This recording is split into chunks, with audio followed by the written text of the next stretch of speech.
कृष्ण कृष्ण कृष्ण हरे हरे हरे राम राम राम हरे हरे हरे कृष्ण कृष्ण कृष्ण हरे हरे हरे राम राम राम हरे हरे हरे कृष्ण कृष्ण कृष्ण हरे हरे हरे राम राम राम हरे हरे हरे कृष्ण कृष्ण कृष्ण हरे हरे कुंडली विठ्ठल श्री ज्ञानदेव तुकाराम दत्तात्रेय श्री एकनाथ महाराज की जय पंढरीनाथ भगवान की जय मौरी ज्ञानेश्वर महाराज की जय जगत तुकाराम महाराज की जय श्री सदानंद महाराज की जय हंस ब्रह्मा दत्त नारायण लक्ष्मण श्री गुरु सत्यानंद शांतमय कृष्ण सदानंद महाराज की जय बोलो रे भाई सब संतों की जय अपने अपने माता पिता की जय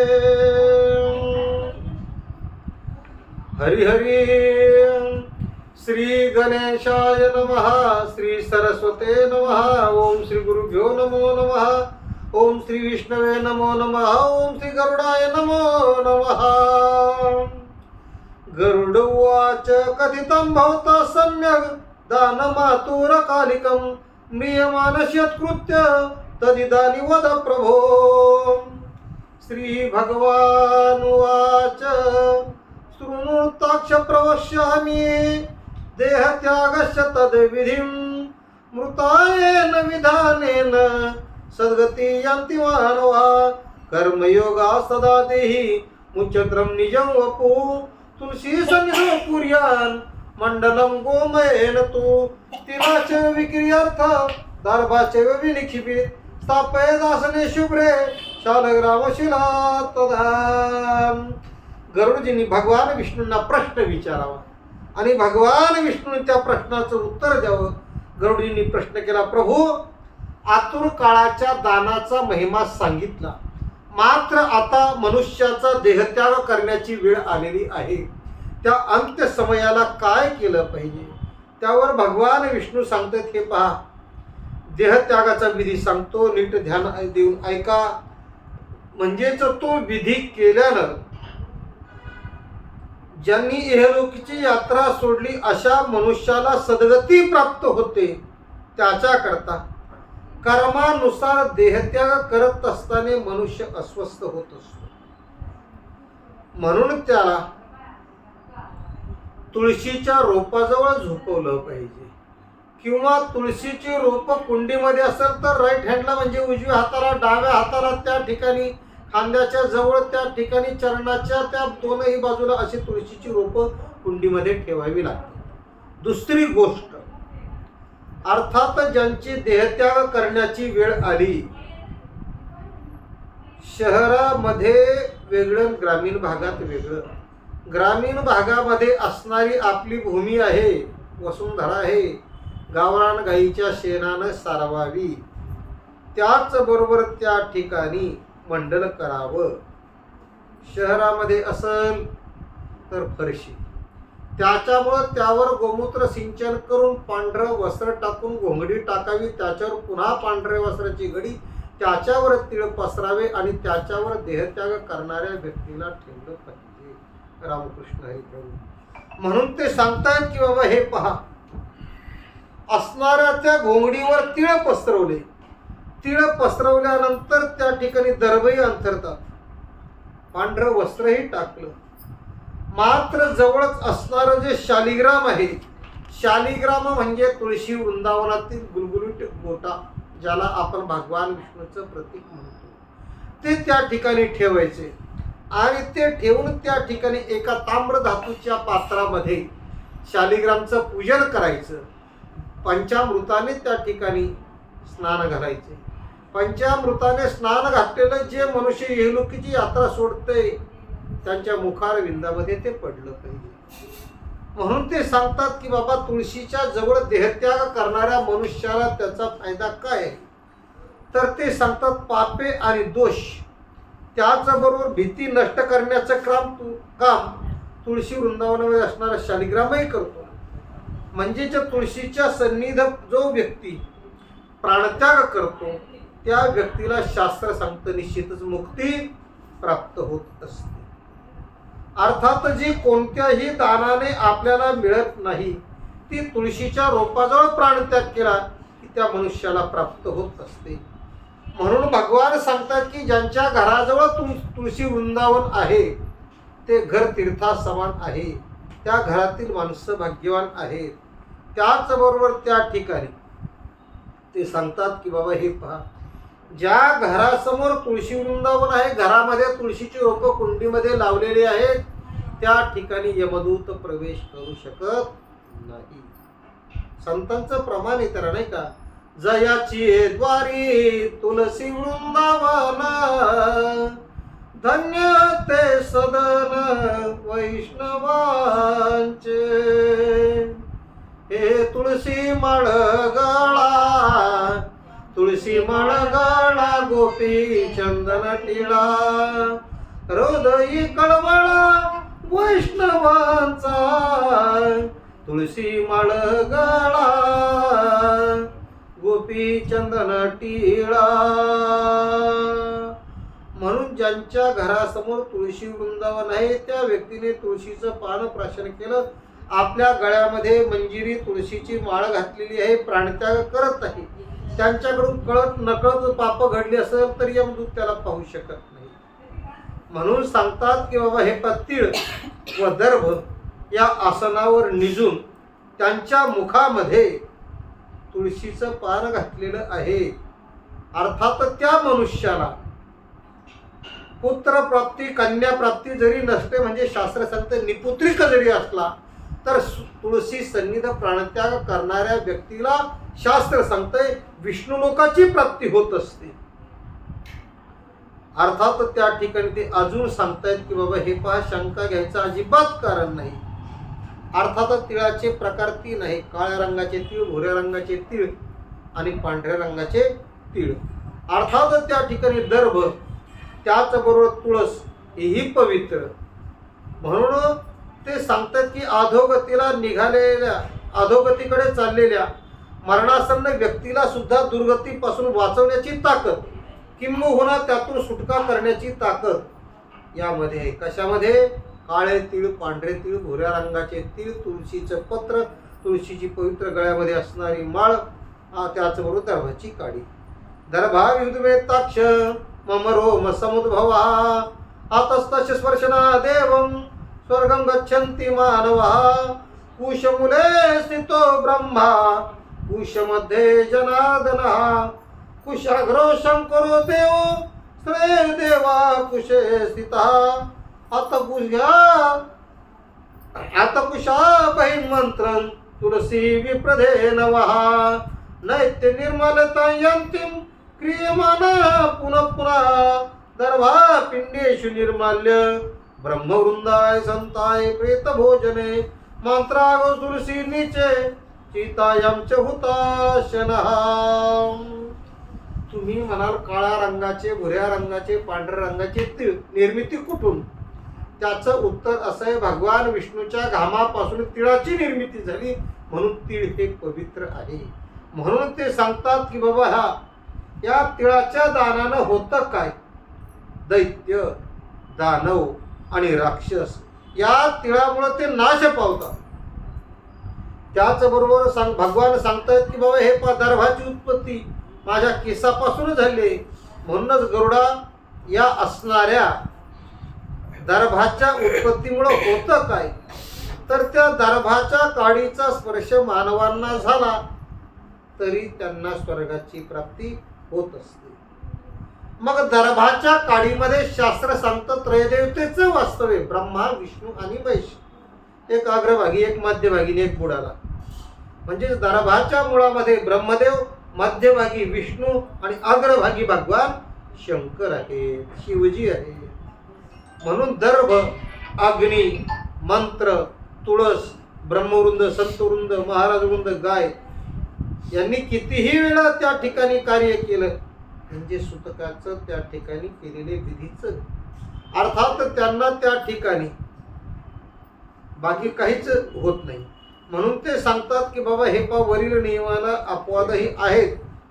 म्हणून पिंडदानामध्ये वापरले गेलेले दर्भ, अंत्यविधीचे व श्राद्धाचे भोजन करणारा ब्रह्मवृंद, अनाधिकारी व्यक्ती त्यांच्या तोंडून जे नामोच्चारण केलं, मंत्राचा उच्चार केला त्याचबरोबर असणारी गोमाता, तुळस, चितेची अग्नी, हे सर्व निर्माल्य अर्थात त्या ठिकाणी आहे.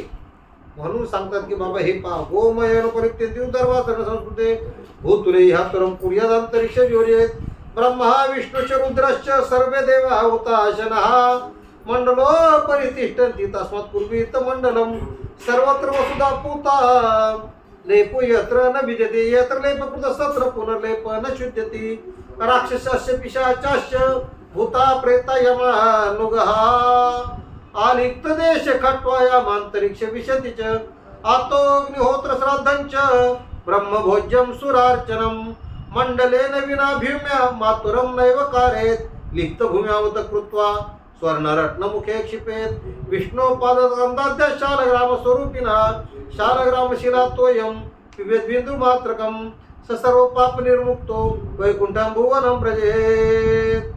म्हणजे मरणोन्मुख झालेल्या मनुष्याला ज्या गोमातेच्या गायीच्या शेणाने सारवलेल्या भूमीवर टाकलं, दरभाचं अंथरूण बनवलं, अर्थात ज्यांची देहत्याग करण्याची वेळ आली, आरगडी त्यांना माहिती, खाटावर बाजूवर चौपाईवर झोपायचं नाही, भूमीवर त्या ठिकाणी त्यांना निजवलं पाहिजे, स्वच्छ, अर्थात कुठल्याच प्रकारचे डाग त्या भूमीवर नसले पाहिजे. अशा सुंदर त्या ठिकाणी भूमीवर त्यांना मंडलाची रचना केल्याशिवाय मरणासन्न मनुष्याकडून अग्निहोत्र, अर्थात त्या काळामध्ये आपण नंतर श्राद्ध, ब्रह्मवृंद, भोजन, देवपूजा करायची नाही.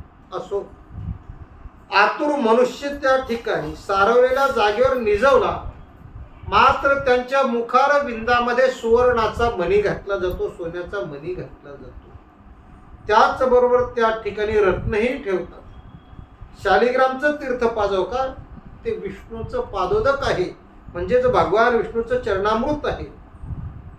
मग शालिग्रामच्या पवित्र तीर्थाचा एक थेंब जरी पोटात गेला तरी तो मनुष्य, शास्त्र सांगतं, पापापासून मुक्त होतो आणि त्याला वैकुंठाची प्राप्ती होते.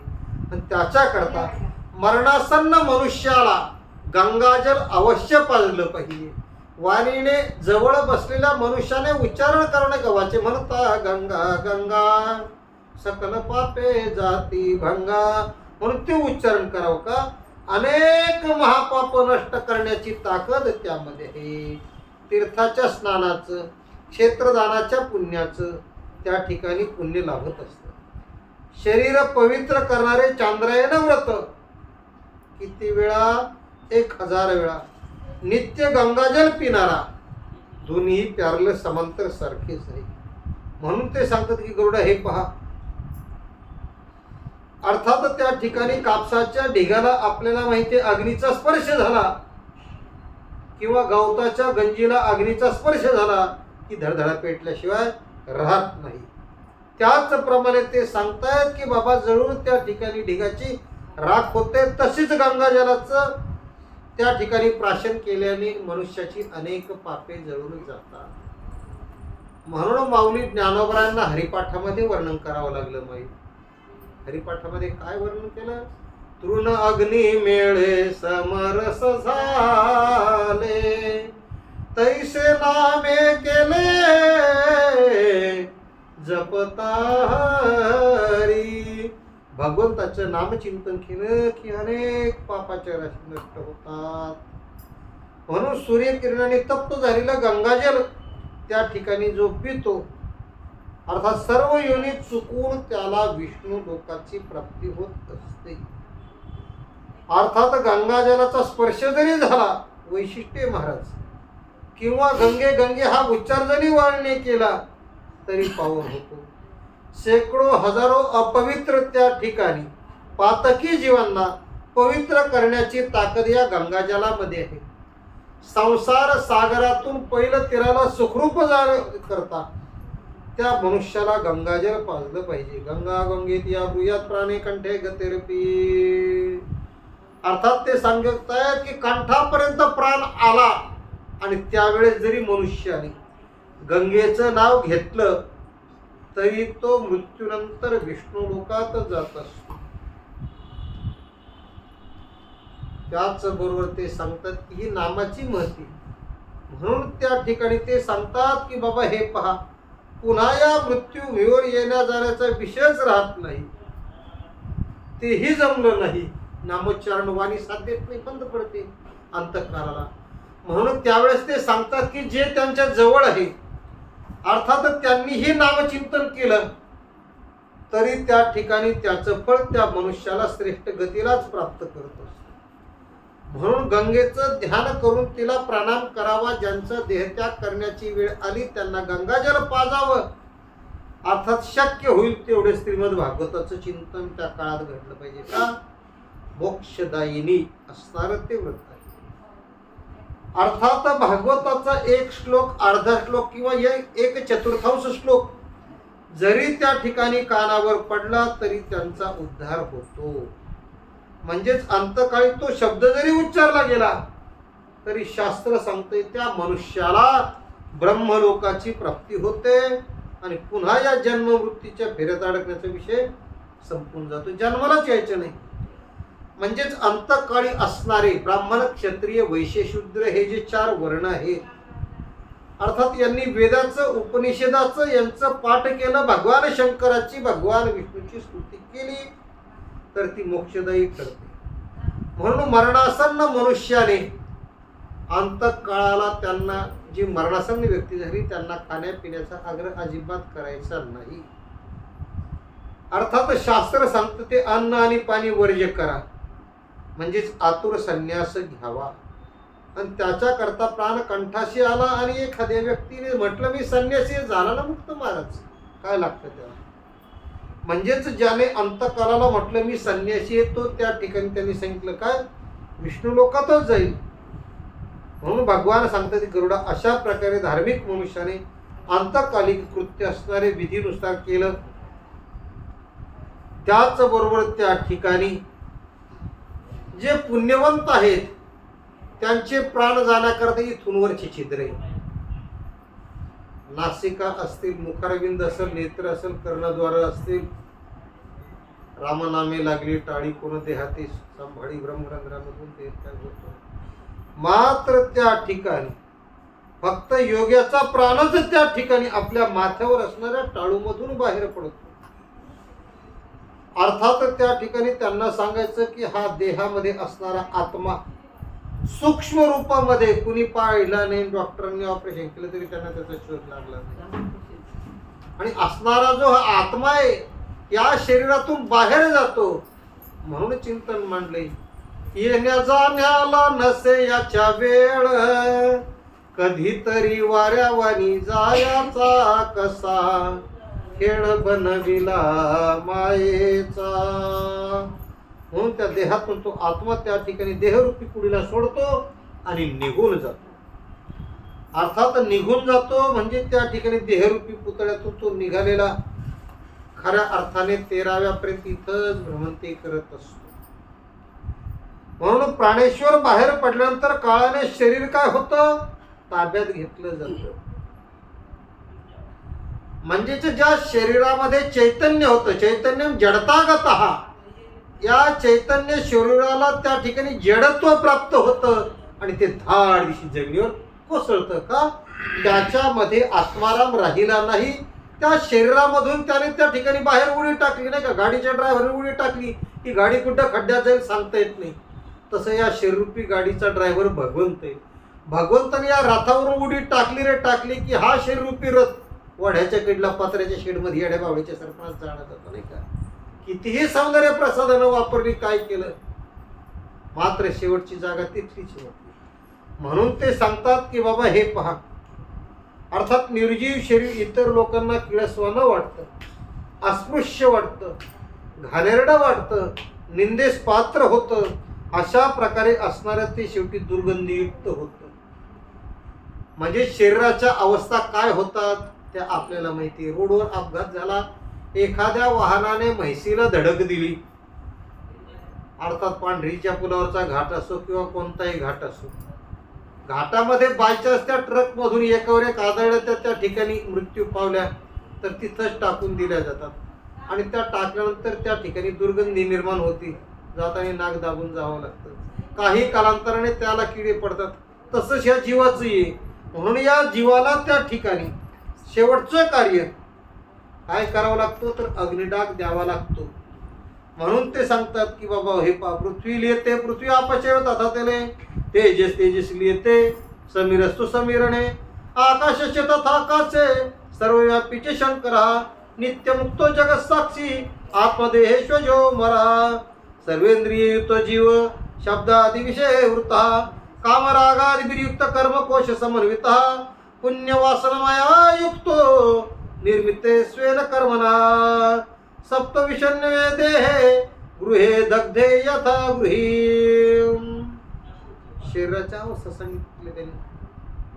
हे सडतंय, किडे पडताय, दुर्गंधी सुटते, जाळून टाकलं जातं तेव्हा सुटका. म्हणजेच नाशिवंत शरीर आहे तरी सुद्धा माणसं या शरीरावर किती गर्व करतात नाही का. ही गाडी ह्या पठ्ठ्याने घेतली, हे घर याने बांधलं, हे सर्व माझं माझं म्हणणार त्याचं शरीरच आज जळालं, राहिलं काय माझं माझं म्हणणारच. आणि म्हणून म्हणतात की तुमचा आमचा देह पंचतत्वापासून बनलेला आहे, पंचतत्वामध्ये तो विलीन होणार आहे. म्हणूनच पदावलीच्या माध्यमातून वर्णन केलं. पंचरंगी पिंजरा कायेचा कसा खेळ बनविला मायेचा, राघु निराकार असे निर्गुण सद्गुरु दाखविया चिकुन, निज मोक्ष पदाला गायाचा कसा खेळ बनविला मायेचा. हे 5 जणांचं उष्णान नाही, ज्याचं त्याला द्यावंच लागतं. आणि म्हणून ते सांगतात की बाबा हे पहा, पंचतत्वाच्या मिश्रणात असणारा हा देह, शरीरामध्ये असणारं पृथ्वी तत्व, जलतत्व, तेज तत्व, वायू तत्व आणि आकाश तत्व त्या पंचामध्ये विलीन होणार आहे. आणि मग त्या ठिकाणी ते लोप पावणार आहे. म्हणजेच या हा देह पंचमहाभूताचा आहे. एखाद्याकडून आपण साखर आज उसने आणली, उद्या उसने आणली, परवा जर दिली नाही नेऊन तर पुन्हा आपली गरज होणार नाही नाही का. ज्याचं आणलं त्याला ते द्यावंच लागतं. तसं देह हा पंचतत्वाचा बनलेला आहे, ज्यांचं आणलं त्यांना ते द्यावं लागतं. म्हणजेच या ठिकाणी मात्र सर्वव्यापी जगत साक्षी नित्यमुक्त अजन्म आणि अमर असणारा हा देह आहे. देहामध्ये असणारा आत्मा आहे, शिवस्वरूप आहे. म्हणून त्या ठिकाणी तो अजन्म अमर आहे. म्हणजेच जीव शरीरातून निघत असताना त्या ठिकाणी इंद्रिय भावना, त्याचबरोबर त्या ठिकाणी आपण केलेली कर्म, त्याच्या साह्याने सूक्ष्म नवीन देहात जात असतो. जसं आपल्याला माहिती आहे की माऊली ज्ञानोबरायांनी चिंतन मांडलं नाही का. एका श्लोकात त्याच्या खाली त्यांनी अर्थ मांडला. वासासी जीर्णानि यथा विहाय नवानि गृह्णाति नरोपराणि, तथा शरीरानि विहाय जीर्ण्या नयानि संयाति नवानि देहि. जैसे जीर्ण वस्त्र सांडीजे मग नूतन ते वेढीजे, देहांतरा ते स्वीकारिजे चैतन्यनाथे. हरि ओम ओम नमः शिवाय. चैत्रात झाडाला नवीन पावली फुटली, जुनी पानं गळून गेली, नव चैतन्य निर्माण झालं. तसं या शरीरूपी घरामध्ये आलेला हा जो पाहुणा आहे, या पाहुण्याने या शरीराची अवस्था पाहिली आणि मग म्हटली याचा सारे आता तिरस्कार करायला लागली. तोपर्यंत मी तुझ्या बरोबर होतो, आता मी तुला सोडून जातो. म्हणजेच जीवाचं आणि आत्म्याचं भांडण सुरू होतं. शरीरामध्ये आत्मा निघून जाण्याचा प्रयत्न करतो, शरीर त्याला सोडत नाही. का? अरे तू 80 वर्ष माझ्यासोबत होता म्हणून मला किंमत होती. ज्या दिवशी तू मला सोडून जाईल त्या दिवशी मला 80 वर्ष जगलो, पण 80 दिवस 8 दिवस नाही नाही नाही म्हटले. 8 तास सुद्धा ठेवायची त्यांची इच्छा नाही. फक्त वाट पाहतायत आपतेष्ट केव्हा येतात, कधी निरोप देतो. म्हणजेच ते सांगतात की बाबा हे पा, जसं एखादं जुनं घर जळालं की नवीन घर बांधलं जातं, तसंच या ठिकाणी त्या नवीन घरात प्रवेश करतो. तसंच या शरीरामध्ये असणारा आत्मा दुसऱ्या कुडीमध्ये प्रवेश करतो. म्हणून सांगतात की बाबा हे पहा. आणि मग त्याला नेण्याकरता त्या ठिकाणी असणारं विमान जे सजवलेलं आहे, त्या विमानामध्ये तो बसतोय. धर्म तत्विदम प्राज्ञा सदा धार्मिक वल्लभा तदैन कृतकृत्यम स्वरी महानेण जयंतीच सुदिव्य देहो विरंजाभरण रूप सुवर्ण रत्नाभरणे रूपे दान प्रवासो महानुभाव प्राप्नोति नाकम सुरपूज्यमानः इति श्री गरुड पुराणे सारद्धारे प्रियमान कृती निरूपणाध्याय संस्था. म्हणजेच त्या ठिकाणी छोट्या छोट्या घंटेने सजवलेल्या त्या विमानामध्ये त्या ठिकाणी बसायचं. अर्थात त्या ठिकाणी चामरे ध्वज घेऊन देवदूत येतात आणि त्या पुण्यात्म्याला घेऊन जातात. अर्थात ज्याने धर्माचं तत्व जाणलं त्याच्याही पुढे जाऊन सांगतात की बाबा बुद्धिवाने धार्मिक लोकाप्रमाणे त्या ठिकाणी त्यानेही धार्मिकता अंतकरात बाळगली, त्याप्रमाणे वागला आणि त्यांच्यावर प्रेम केलं, धर्माचं कार्य करणाऱ्यावर प्रेम केलं. म्हणजे त्याच्या प्रेमाची कीर्ती फार मोठी. म्हणून life plus love is equal to hero, life minus love is equal to zero. म्हणजेच जीवनामध्ये जे प्रेम साधू संतांवर महात्म्यावर केलं, धर्माचं कार्य करणाऱ्यावर केलं, त्याला जयच प्राप्त होणार. आणि त्या पुण्यात्म्याला सन्मानाने त्या विमानामध्ये बसवलं जातं आणि मग त्या ठिकाणी तो स्वर्ग लोकात जातो. अर्थात तो पुण्यात्मा उत्तम त्या ठिकाणी दिव्य देह धारण करून सुंदर निर्मळ असणारी वस्त्रे धारण करतो आणि त्या ठिकाणी फुलांच्या माळा घेतो, सोन्याचे त्या ठिकाणी अलंकार परिधान करतो. कशामुळं? केलेल्या दानाच्या प्रभावामुळे त्या पुण्यात्म्याला देवांनी केलेली स्तुती त्याला स्वीकारलं आणि स्वर्गामध्ये तो जात असतो. हरी हरी. श्री गणेशाय नमः, श्री सरस्वती नमः, श्री गुरुभ्यो नमः, श्री विष्णवे नमः, श्री गरुडाय नमः. गरुड विवाच देहदान विधानंच वद सुकृतीने विभो सती यदि भवे यत्पत्नी तस्याश्च महिलावा वद. श्री भगवान उवाच शृणुताक्ष प्रवक्ष्यामि देहत्यागस्य तद्विधिम् अर्धुदिहि कदम् यत्कृत्वा पुत्रपौत्रामुच्यते पैतृकातृणात् किं दत्तेर्बहुर्विधाने पितृरतेन तेष्टिमाचरे तेनाग्निसृष्टो दशपुत्रं फलमवाप्नुतः तदा शोकं परित्यज्य कारयन् मुण्डनं सुतः समस्त बान्धवैर्युक्तं सर्व पापानि त्यज्य मातृपितरो मृतायेन कारितं मुण्डनं नहि आत्मजस कथं ज्ञेयं संसारार्णवतारकः. गरुडाने भगवान विष्णूंना प्रश्न विचारला. भगवंता, पुण्यवंत मनुष्य देहत्याग करण्याचा त्याचा विधी सांगा.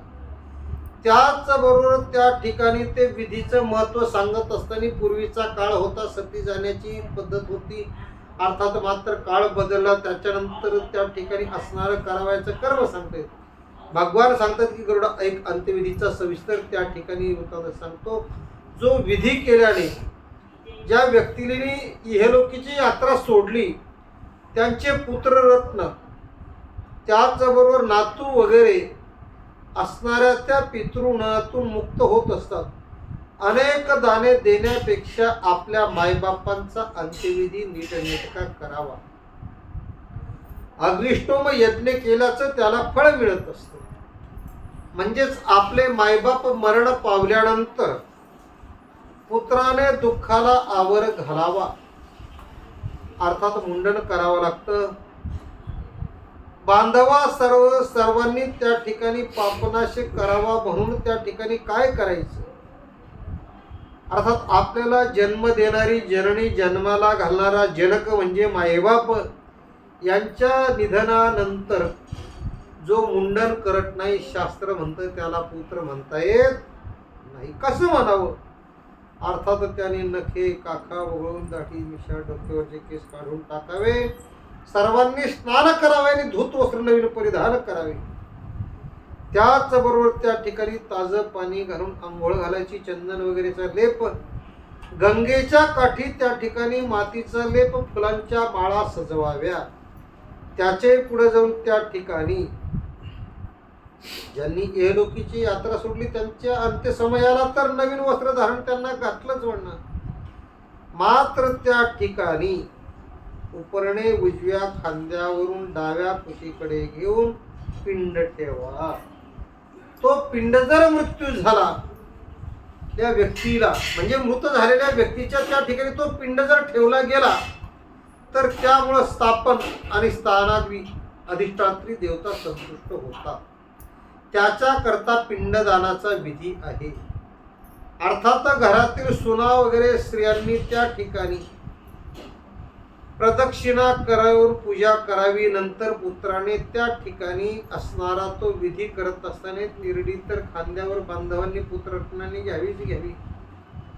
मात्र ज्या मायबापांनी आपल्याला कडेवर खांद्यावर घेतलं, अर्थात त्यांच्या ऋणातून मुक्त होण्याकरता पितृच्या सेवेमुळे मनुष्य मुक्त होतो. म्हणजेच त्या ठिकाणी आपण अंत्यविधीला स्मशानभूमीकडे घेऊन चाललो तो विधी. जात असताना वाटेमध्ये विसावा, अर्थात त्या ठिकाणी थांबतो. अर्थात त्या ठिकाणी त्या भूमीवर जलसिंचन केलं जातं आणि मग त्या ठिकाणी खऱ्या अर्थाने एक पिंड ठेवला जातो. अर्थात त्याला भूत ही संज्ञा आहे.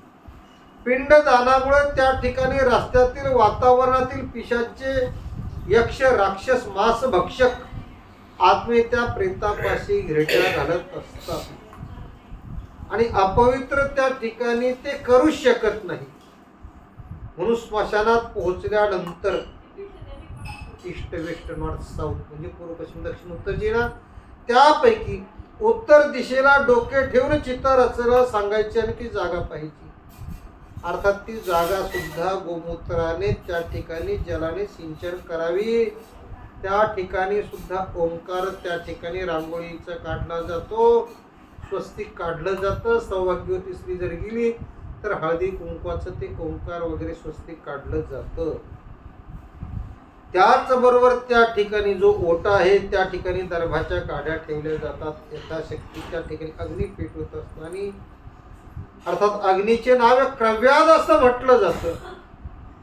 अर्थात ते करत असताना पूजा अक्षदा फुलांची पुष्पहार त्यांच्या गळ्यामध्ये घातलेला आणि यजुर्वेदात जे सांगितलं त्या ठिकाणी त्याही मंत्राचा जप करतात. गीतेच्या 12व्या 15व्या अध्यायाचं श्लोकाचं त्या ठिकाणी नामचिंतन केलं जातं, श्लोक म्हटलं जातो. लोमोभ्य स्वाहा वगैरे मंत्राने त्या ठिकाणी आहुती दिली जाते. कर्पूर टाकला जातो, चंदन पलाशा तुळशी काष्ट टाकली जातात, गावरान तूप त्या ठिकाणी टाकलं जातं, आहुती दिली जाते. नंतर हात जोडतात आणि अग्निदेवतेला विनंती केली जाते की सर्व पोषक अग्निदेवा, तू सर्वांचा निर्माता आणि पालक आहे, म्हणून या संसारी जीवगत प्राण झाला ना त्याला पोहोचवण्याचं कार्य स्वर्गापर्यंत तुम्हाला करावं लागल असं त्या ठिकाणी म्हटलं जातं. म्हणजेच त्या ठिकाणी अग्निडाग देण्याकरता मी सांगितलं चंदन पलाशा तुळशी काष्ट ही टाकली तर जातात जातात संविधा वगैरेची तरसली जाते आणि मग त्या ठिकाणी खऱ्या अर्थाने सपिंडीकरण होऊन त्या ठिकाणी, अर्थात जोपर्यंत होत नाही तोपर्यंत त्याला पर्यंत ही संज्ञा काही प्रेतकल्प साधकाच्या मताप्रमाणे प्रेत या नावाने त्या ठिकाणी पिंड देवा हवनासाठी प्रारंभ करतोय. म्हणून त्यांनी सांगितले की श्लोक म्हटले की विघ्न करणारे दुष्ट आत्मे त्या प्रेताला स्पर्श करू शकत नाही. मात्र पुत्राने त्या ठिकाणी क्रव्याद नावाच्या अग्नीमधला अग्नी त्या गवताच्या जुडीने आणून त्या ठिकाणी अग्नी त्या ठिकाणी चेतविला जातो, पेटविला जातो. म्हणून ती कडव्याची गंजी असते, तिच्यामध्ये त्या ठिकाणी असणारा अग्नी त्या गाडग्यामधला टाकला जातो आणि त्या ठिकाणी कर्पूर वगैरे टाकून त्या ठिकाणी तो पेटवला जातो. आणि मग त्या ठिकाणी सांगतात की बाबा जर एखाद्याचा मृत्यू पंचकात आला तर 5 पुतळे बनवले जातात. ती काळ वेळ पाहून आपण ती बनवली. अर्थात त्याच्या करता ते सांगतात की बाबा हे या विधीऐवजी दुसराही विधी आहे. मात्र पंचक नक्षत्रामध्ये जर कोणत्याही व्यक्तीचा मृत्यू झाला तर मृत झालेल्या व्यक्तीला सद्गती मिळत नाही, त्याच्या करता हे कर्मच करावं लागतं. म्हणून सामान्य विधीने दहन करू नये, त्याच्या करता ती पंचपुतळे उशाला खांद्याला वगैरे वगैरे ठेवली जातात कमरेच्या परिसरामध्ये. अर्थात त्या ठिकाणी त्याच्याशिवाय दहन करता येत नाही. जर तसं केलं नाही तर, नाही करायचं एखादं म्हटलं काय फरक पडतो नाही केलं तर, आपल्या नातलगापैकी पाठीमागच्या 4 जणाला घेऊन गेल्याशिवाय राहत नाही. त्याच्या करता हे पंचकामध्ये करावं लागतं. म्हणजेच पंचक नक्षत्रामध्ये जर मृत्यू आला तर हे करावं लागतं. नाहीतर आप्त नातेवाईकांचा 4 जणांचा मृत्यू पुढे होत असतो.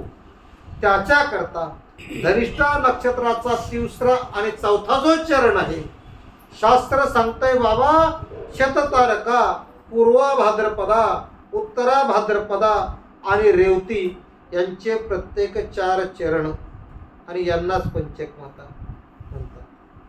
म्हणून मृताचे दहन करू नये पुतळे केल्याविना. आणि जर तसं जर दहन केलं, पुतळे केले नाही तर त्याचा अशुभ परिणाम झाल्याशिवाय राहत नाही. म्हणजे नक्षत्र काळात जर आपण असं केलं नाही तर घराण्यामध्ये हानी होते. पुत्र पौत्र बंधू पिता यापैकी जवळच्या कोणावरही चौघेवरती वेगळी बसलेलं. जर केलं नाही तर आपला नंबर लागला असता, असं असतं. म्हणून तो विधी करावाच लागता. अर्थात नक्षत्राची काळ वेळ आहे ती तशी जर असेल तर आपण 4 दिवस ठेवूही शकत नाही. म्हणून त्या ठिकाणी नक्षत्र दोष टाळावा त्याच्याकरता विधी करावा लागतो. अर्थात तो विधी सांगतात. विधी कसा आहे, दर्भाचे 4 पुतळे बनवले. अर्थात ते आपण केलं, नक्षत्र मंत्राने अभिमंत्रण केलं. अर्थात त्यांच्या नावाने त्या ठिकाणी सोने व्हावे. त्याचबरोबर त्या ठिकाणी मी सांगितलं मुखारविंदामध्ये सुवर्ण घातलं जातं.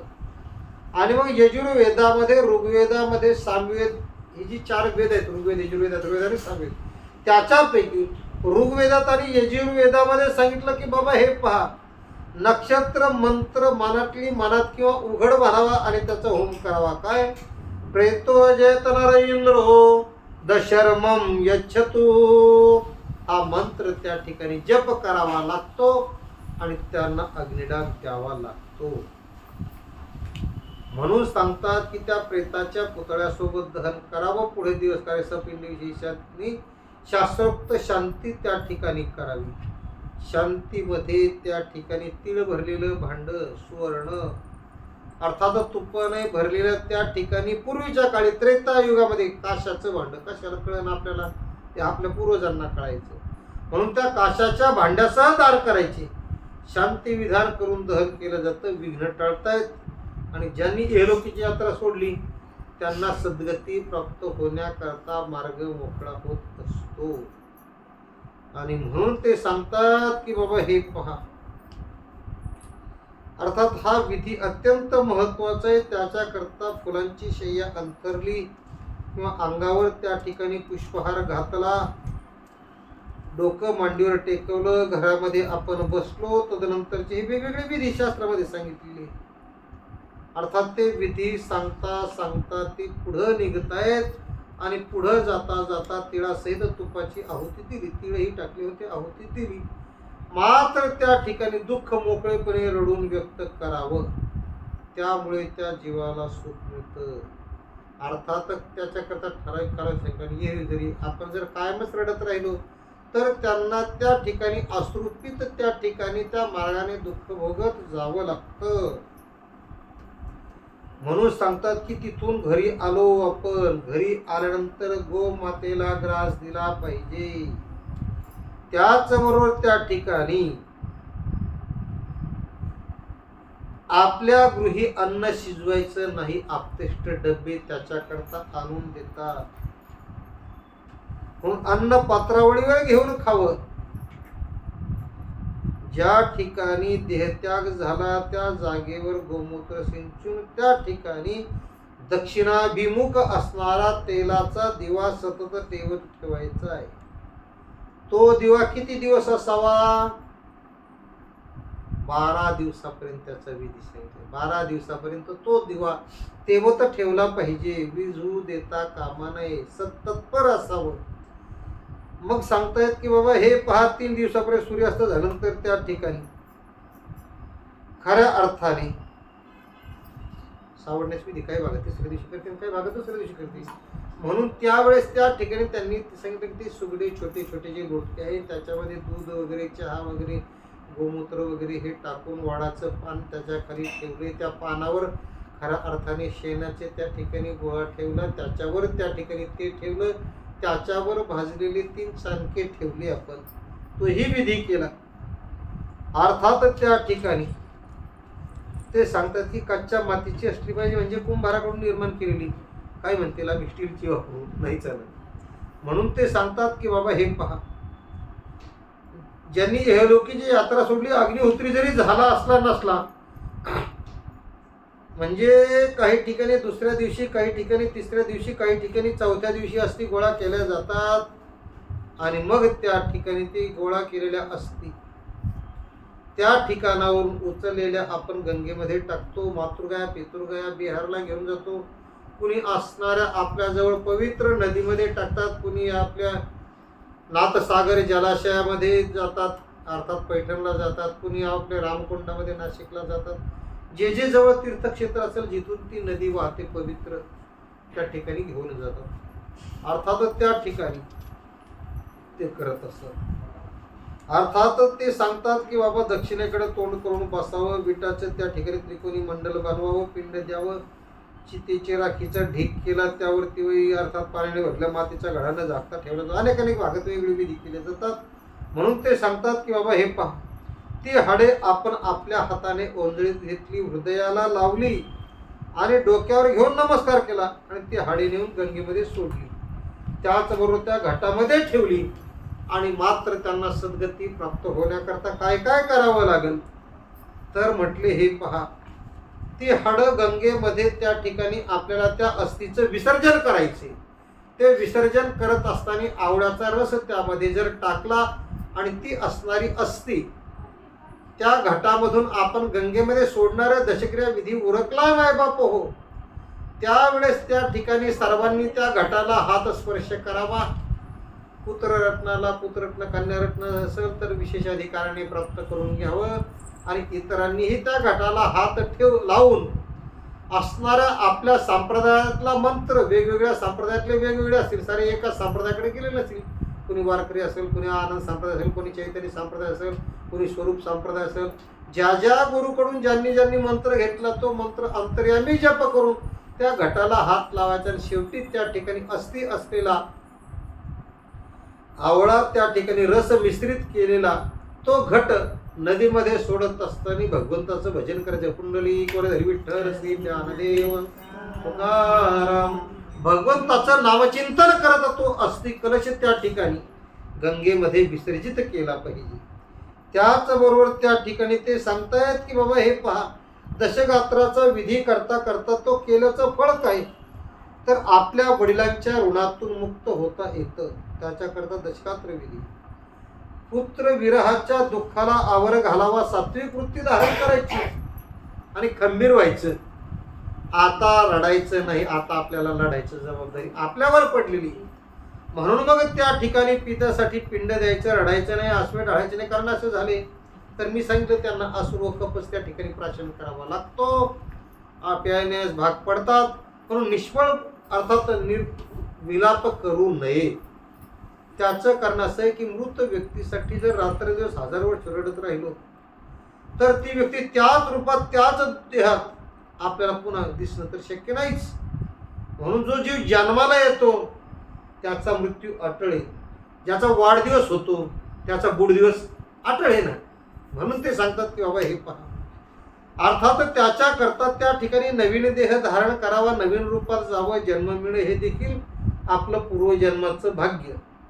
म्हणून बुद्धिवान व्यक्तीने आपल्या कुटुंबातील सदस्य गेल्यानंतर त्यांच्याकरता दुःख करू नये. त्याचबरोबर त्या ठिकाणी त्यांच्याच रूपात त्यांच्याच नावाने उत्पन्न होऊ शकला असा कोणताच मानवी उपाय नाही. मात्र काही त्यांचे गुण घेऊन पुढची पिढी जन्माला येते, त्यांच्यासारखंच वर्तन. म्हणून आपण म्हणतो ते जन्माला आले नावकरी. अर्थात अशा अटळ घटना जर बदलणे शक्य असते तर आपल्याला माहिती प्रभू रामचंद्र काय, नळराजा काय, युधिष्ठिर काय नाही का, यांच्यासारख्यांना दुःख भोगावंच लागलं नसतं. म्हणजे कुणीही दुसऱ्याच्या सोबत कायम राहू शकत नाही. यातानी संघ येते तर जातानी संघ कसे राहतील. म्हणून ते सांगतात की बाबा हे पहा, जीव सुद्धा अनंत काळपर्यंत या शरीरामध्ये राहू शकत नाही, त्यालाही त्या ठिकाणी काही बंधन आहे. ज्याप्रमाणे आपण प्रवासाला निघालो, आपण सारे प्रवासी आहे, आणि प्रवासाला निघाल्यानंतर एखाद्या झाडाखाली उन्हाळ्याच्या दिवसात सावलीला थांबलं, गप्पा मारले, श्रम परिहार झाल्या, मात्र जे ते ज्याच्या त्याच्या दिशेने आपापलं निघून जातं, इकडचे इकडे तिकडे तिकडे ज्या त्या वाटेने. त्याचप्रमाणे देहधारी जीवाचा संबंध तुझा तसाच आहे.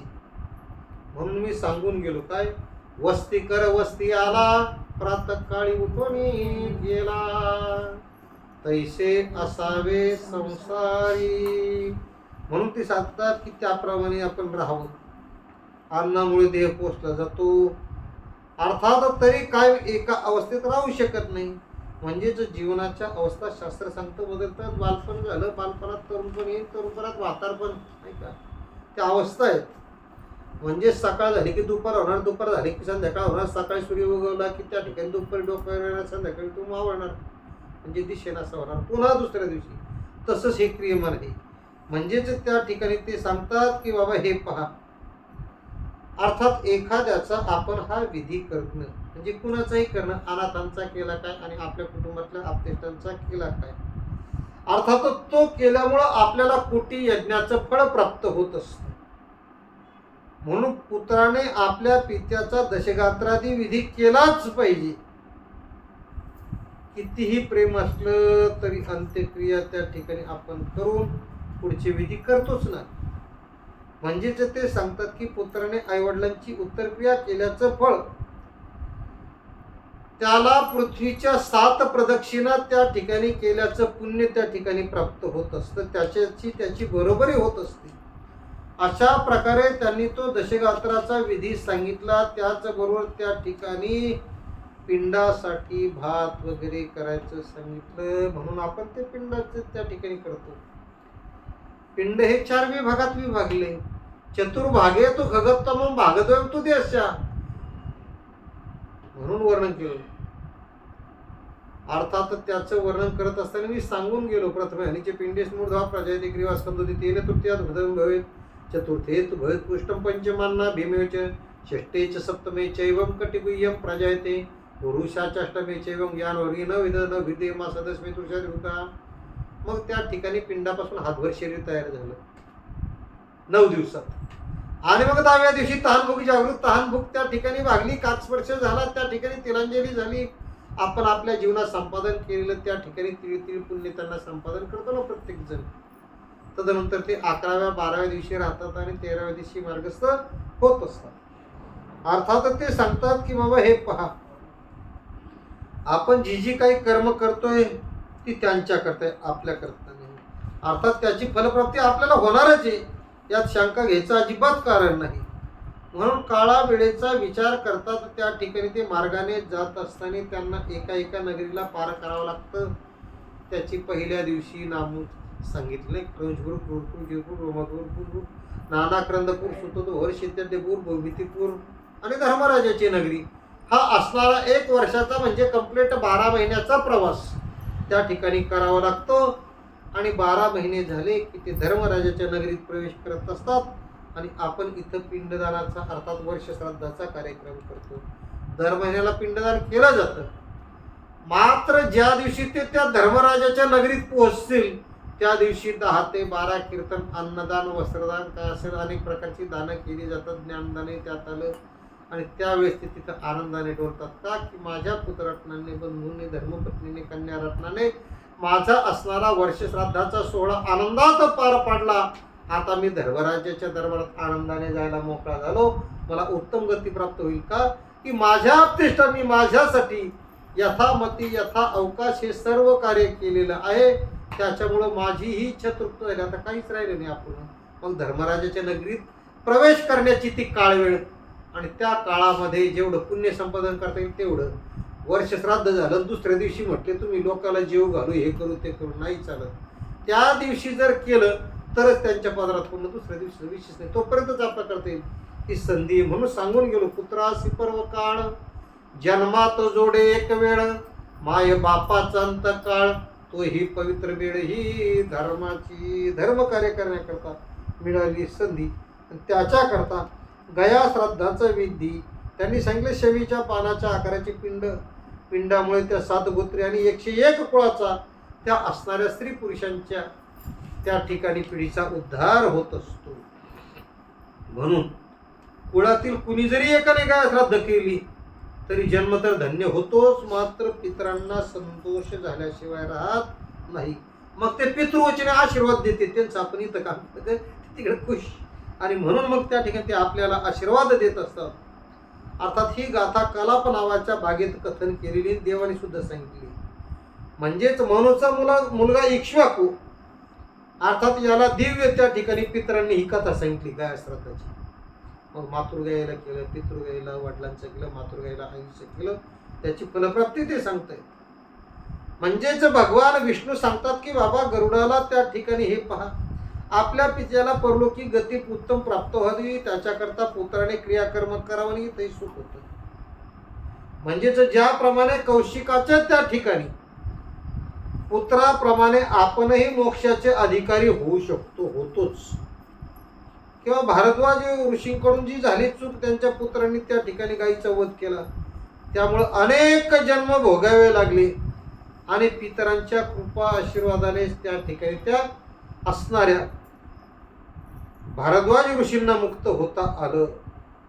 म्हणून ते सांगतात की बाबा हे पहा, शेवटी पितरांची भक्ती केली की त्यांना मोक्षाची प्राप्ती होत असते. म्हणून मनुष्याने त्यासाठी वाटेल ते करावं लागलं तरी चालेल, प्रयत्न सोडायचे नाही. का मानवाने असणाऱ्या आपल्या मायबापांची मातृभक्ती पितृभक्ती केलीच पाहिजे. अर्धोदिक कर्म बारीक काय असेल तपशीलवार सांगायची गरज नाही, मात्र श्रद्धापूर्वक जर केले तर त्या माणसाला त्याची फळ प्राप्त होत असतात. म्हणजेच आपल्या वडिलांचं कर्म आपण केलं, अर्थात विधी श्राद्ध दान जो करतो, गरुडपण ऐकतो, अशा माणसाला त्याचं फळ प्राप्त होत असतं. म्हणून त्याच आपल्या वडिलांचे कृपाशीर्वाद आपल्या पाठीशी राहिले तर आपल्याला पुत्रप्राप्ती फळ सांगितलं त्यांनी. त्याचबरोबर त्या ठिकाणी आजोबांचा विधी केला तर त्यांच्या प्रसादाने, आजीचा जर विधी केला तर त्यांच्या प्रसादाने आपल्याला गायी वगैरे त्या ठिकाणी पशुधन संपत्ती प्राप्त होते. पणजोबाचा, आजोबाचा, आजीचा आशीर्वाद जर घेतला तर धनवैभव प्राप्त होतं. अनेक गोष्टी त्या ठिकाणी प्राप्त होत असतात.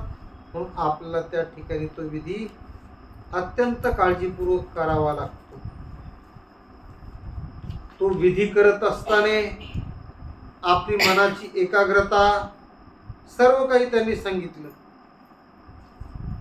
अर्थात ज्या ठिकाणी विधी करतोय ते वृक्षवल्लीचा परिसर असावा, नदीचा किनारा असावा, तिथं तो विधी करावा लागतो.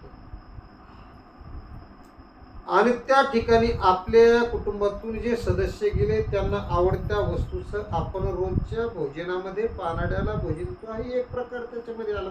अनेक मात्र चालता जे जे सांगतील ते सांगण्याचा प्रयत्न करून आपल्याला पुढे जायचं, काळा वेळेचं बंधन पाहायचं. म्हणून मग ते सांगतात की बाबा हे पहा, धर्मराजाच्या यमराजाच्या नगरीत प्रवेश करत असताना अनेक त्या ठिकाणी जाणारे आहेत, मात्र जाणाऱ्यापैकी जे सज्जन असतील, ज्यांची भगवंताची भक्ती चांगल्या प्रकारे घडली ज्यांच्याकडून, त्यांच्या मस्तकावर त्या ठिकाणी छत्र धरलं जातं आणि त्या धर्मराजाच्या नगरीमध्ये पूर्व पश्चिम आणि उत्तर द्वाराने त्यांना प्रवेश मिळतो. त्यांचं त्या ठिकाणी स्वागत केलं जातं.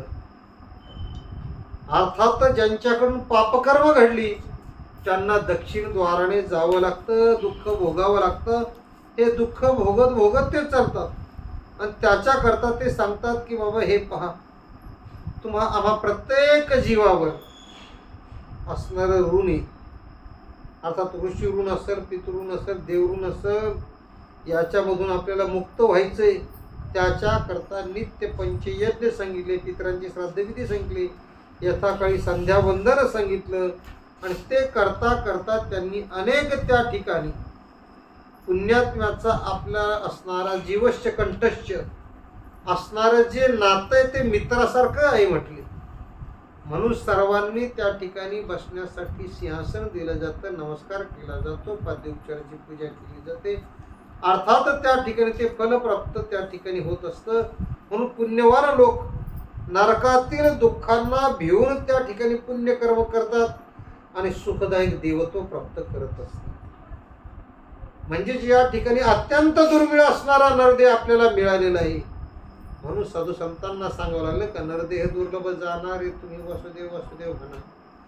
अर्थात ते सांगतात की हा जन्म लाभून सुद्धा जर हेळसांड करत असेल, धर्माचरण करत नसेल, तर त्याला घोर नरकामध्ये जावं लागेल. शेवटी त्या ठिकाणी म्हणून ते सांगतात की जो मनुष्य या ठिकाणी या नाशिवंत शरीरामध्ये जन्माला आलेला आहे, धन कमवण्यातच वेळ घालवला, अर्थात धर्म प्राप्त करतो, शेवटी तेवढाच बुद्धिमान ठरतो ज्याने धर्माचं कार्य केलं. एवढ्या करता आटोकाट आपल्याला जीवनामध्ये प्रयत्न करावा लागतो आणि धर्म जोपासावा लागतो. जनाला सुद्धा तेच सांगावं लागतं नाही का, जना हेची सांगना साधू संग तोलना रे, मुखाने राम नाम बोलना रे. म्हणून भगवंताचं नामचिंतन केलं, भोगविलास असल्या पुण्यवंतांच्या लोकांजवळ म्हणजे त्याला संधी, आणि मग ती संधी प्राप्त करता करता सन्मानपूर्वक यमराजाच्या धर्मदरबारामध्ये त्या ठिकाणी राहणं पसंत करतो आणि अनेक कल्पापर्यंत तो जीव त्या ठिकाणी दिव्य भोग भोगत राहतो. उरलेल्या पुण्याच्या बळावर पुन्हा पुढे कल्पांत त्या ठिकाणी मानवाच्या जन्मास येतो. म्हणजे जन्मतःच वैभव संपन्न, सर्वज्ञानी, शास्त्राचे धर्म जाणणारे, आत्मकल्याण करून घेऊन त्याला शेवटी परमगती प्राप्त होते. अशा प्रकारे त्या ठिकाणी सांगतायत की बाबा हे जे लोक भक्तीचे हे वर्णन लक्ष देऊन ऐकतात ते यमसभेत जातात. मग त्या ठिकाणी पुण्यवंतांना पुनर्जन्म कसा मिळतो नाही का प्रश्न निर्माण झाला. मनुष्य जन्माचं सार्थक सूक्ष्म वर्णन केलं गरुडजींनी. अर्थात धर्माचं त्या ठिकाणी कार्य करतोय म्हणून त्या ठिकाणी धर्मात्मा त्या जीवाला स्वर्गाचा भोग भोगल्यानंतर पवित्र अशा कुळामध्ये जन्माला येतो. म्हणून त्याच्या मातेच्या पोटात प्रवेश करण्याकरता पुढचं चरित्र त्या ठिकाणी सांगतं. तो पुण्यात्मा देह काय करतो, कसं वागतो ते ऐकायचं आणि मग ते ऐकण्याकरता आपण सज्ज झालो आणि भगवान विष्णूंनी म्हणजे श्रीहरींनी गरुडजींना सांगायला सुरुवात केली. या शरीरातील पारमार्थिक स्वरूपाची त्या ठिकाणी रचना स्थानं सांगितली, ब्रह्मांडाचीही तत्व सांगितली आणि मग त्या ठिकाणी योगी लोकांनी या देहातच धारणा करावी तेही सांगितलं. देहातच योगी असणारे हे जे 6 चक्राचं चिंतन करतायत, अर्थात ब्रह्मरंध्रामध्ये टाळूमध्ये चिदानंद अर्थात तेही ध्यान करतायत. त्याचबरोबर धन्वंताच्या कुळात जन्माला आला त्या अगोदर आपल्या मायबापाचं आचरण सांगतायत. प्रथम त्या ठिकाणी स्त्रीचा असणारा ऋतुकाळ वगैरे सर्व काही वर्णन केलं. ते करता करता पुढं निघतायत आणि व्रताचरणासाठी योग्य गर्भधारण वगैरे सर्व काही सांगितलं. फार डीपमध्ये ते त्या ठिकाणी या ठिकाणी सांगायची गरज नाही. म्हणून ते सांगतात की बाबा हे पहा, 14 रात्री जरी गर्भधारणा झाली तरी पुत्र सद्गुणी भाग्यवंत श्रीमंत धार्मिक असा निपजतो. अर्थातच त्या ठिकाणी उत्तम पुत्राची इच्छा असली तरी त्या ठिकाणी सात्विक आणि मधुर अन्न त्या ठिकाणी माऊलीने घेतलं पाहिजे असणाऱ्या स्त्रीने. म्हणून शास्त्र सांगते कटु तक्षश लवण वृक्षम बालांदी विरूपणे. कडू, आंबट, तिखट, खारट इत्यादी पदार्थ शास्त्रामध्ये वर्ज्य सांगितलेले आहेत. अर्थात त्या ठिकाणी उष्णही भोजन करू नये. अनेक त्यांनी सांगितलं. बाबा पुण्यवान पुत्र त्या ठिकाणी जन्मदात्या आई बापाला काय करतो, आनंद देत असतो. आणि म्हणून पुण्यात्म्याचा जन्मकाळी ग्रह आपापल्या उच्च स्थानी शुभ स्थानी असतात आणि त्यांचा जन्म झाला की त्या ठिकाणी भरपूर दानधर्म केला जातो. म्हणून ती माणसं बुद्धिवान असतात, मात्र त्यांच्याकडे गर्व नाही. त्याचबरोबर त्या ठिकाणी पूर्वीचं तापाचरण तीर्थयात्रा केली त्याचं पुण्यकृत्याचं फळ म्हणून ते त्या ठिकाणी निरोगी राहतात. धनसंपत्ती, तारुण्य, सुख उपभोगताय दान करीत असतो. आयुष्याचा उत्तर काळ तो सुद्धा आत्मा काय सत्य वस्तू आहे, अनात्मा बाकीचं भ्रमण आहे. म्हणून तो त्या उत्तर काळात चिंतन करायला लागतो. आणि मग त्या ठिकाणी पृथ्वी जल आप तेज वायू आकाश, मी सांगितलं पंचमहाभूत, अर्थात वेगवेगळी हे स्वतंत्र आहे, मात्र परस्परात मिसळून हा आकार पंचभूतात्मक जन्माला आलेला जीव त्या ठिकाणी आहे. आणि मग त्या देहामध्ये असणारे अस्थि, मांस, त्वचा, कातरी वगैरे, त्या ठिकाणी शरीरावर असणारे लव म्हणजे केस वगैरे, अर्थात या सर्वांचं वर्णन करता करता त्या ठिकाणी पूर्वसंस्कारातून तयार झालेलं मन, बुद्धी, चित्त, अहंकार हे सर्व त्या ठिकाणी आहे. त्याचबरोबर त्या ठिकाणी ते सांगतात की बाबा हे पहा, हे जे शरीर आहे ना, या शरीरामध्ये धनंजय नावाचा वायू आहे. अर्थात तो शरीरामध्ये भरलाय, मात्र ज्यावेळेस मृत्यू होतो, मृत्यू झाल्यावर अग्निडाग देतो, अग्निडाग दिलं की त्या ठिकाणी काही काळानंतर जी टवकी फुटते त्याच्यामधून तो धनुष्वांग धनंजय नावाचा त्या ठिकाणी वायू बाहेर पडत असतो, शास्त्रकार सांगतायत. म्हणजे जर ते सांगतात की बाबा हे पहा, खऱ्या अर्थाने जीवनामध्ये ज्याप्रमाणे आपल्याला माहिती आहे, सूर्य उगवला की त्याने अनेक बाजूने प्रकाश दिलेला आहे.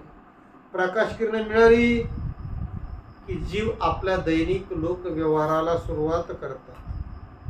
म्हणजेच देहामध्ये असणाऱ्या आत्म्यापासून सत्ता प्राप्त करून सर्व आपापले कार्य करतायत. मानवी शरीराचे दोन भाग सांगितले त्यांनी, स्थूल शरीर आणि दुसरं सूक्ष्म शरीर.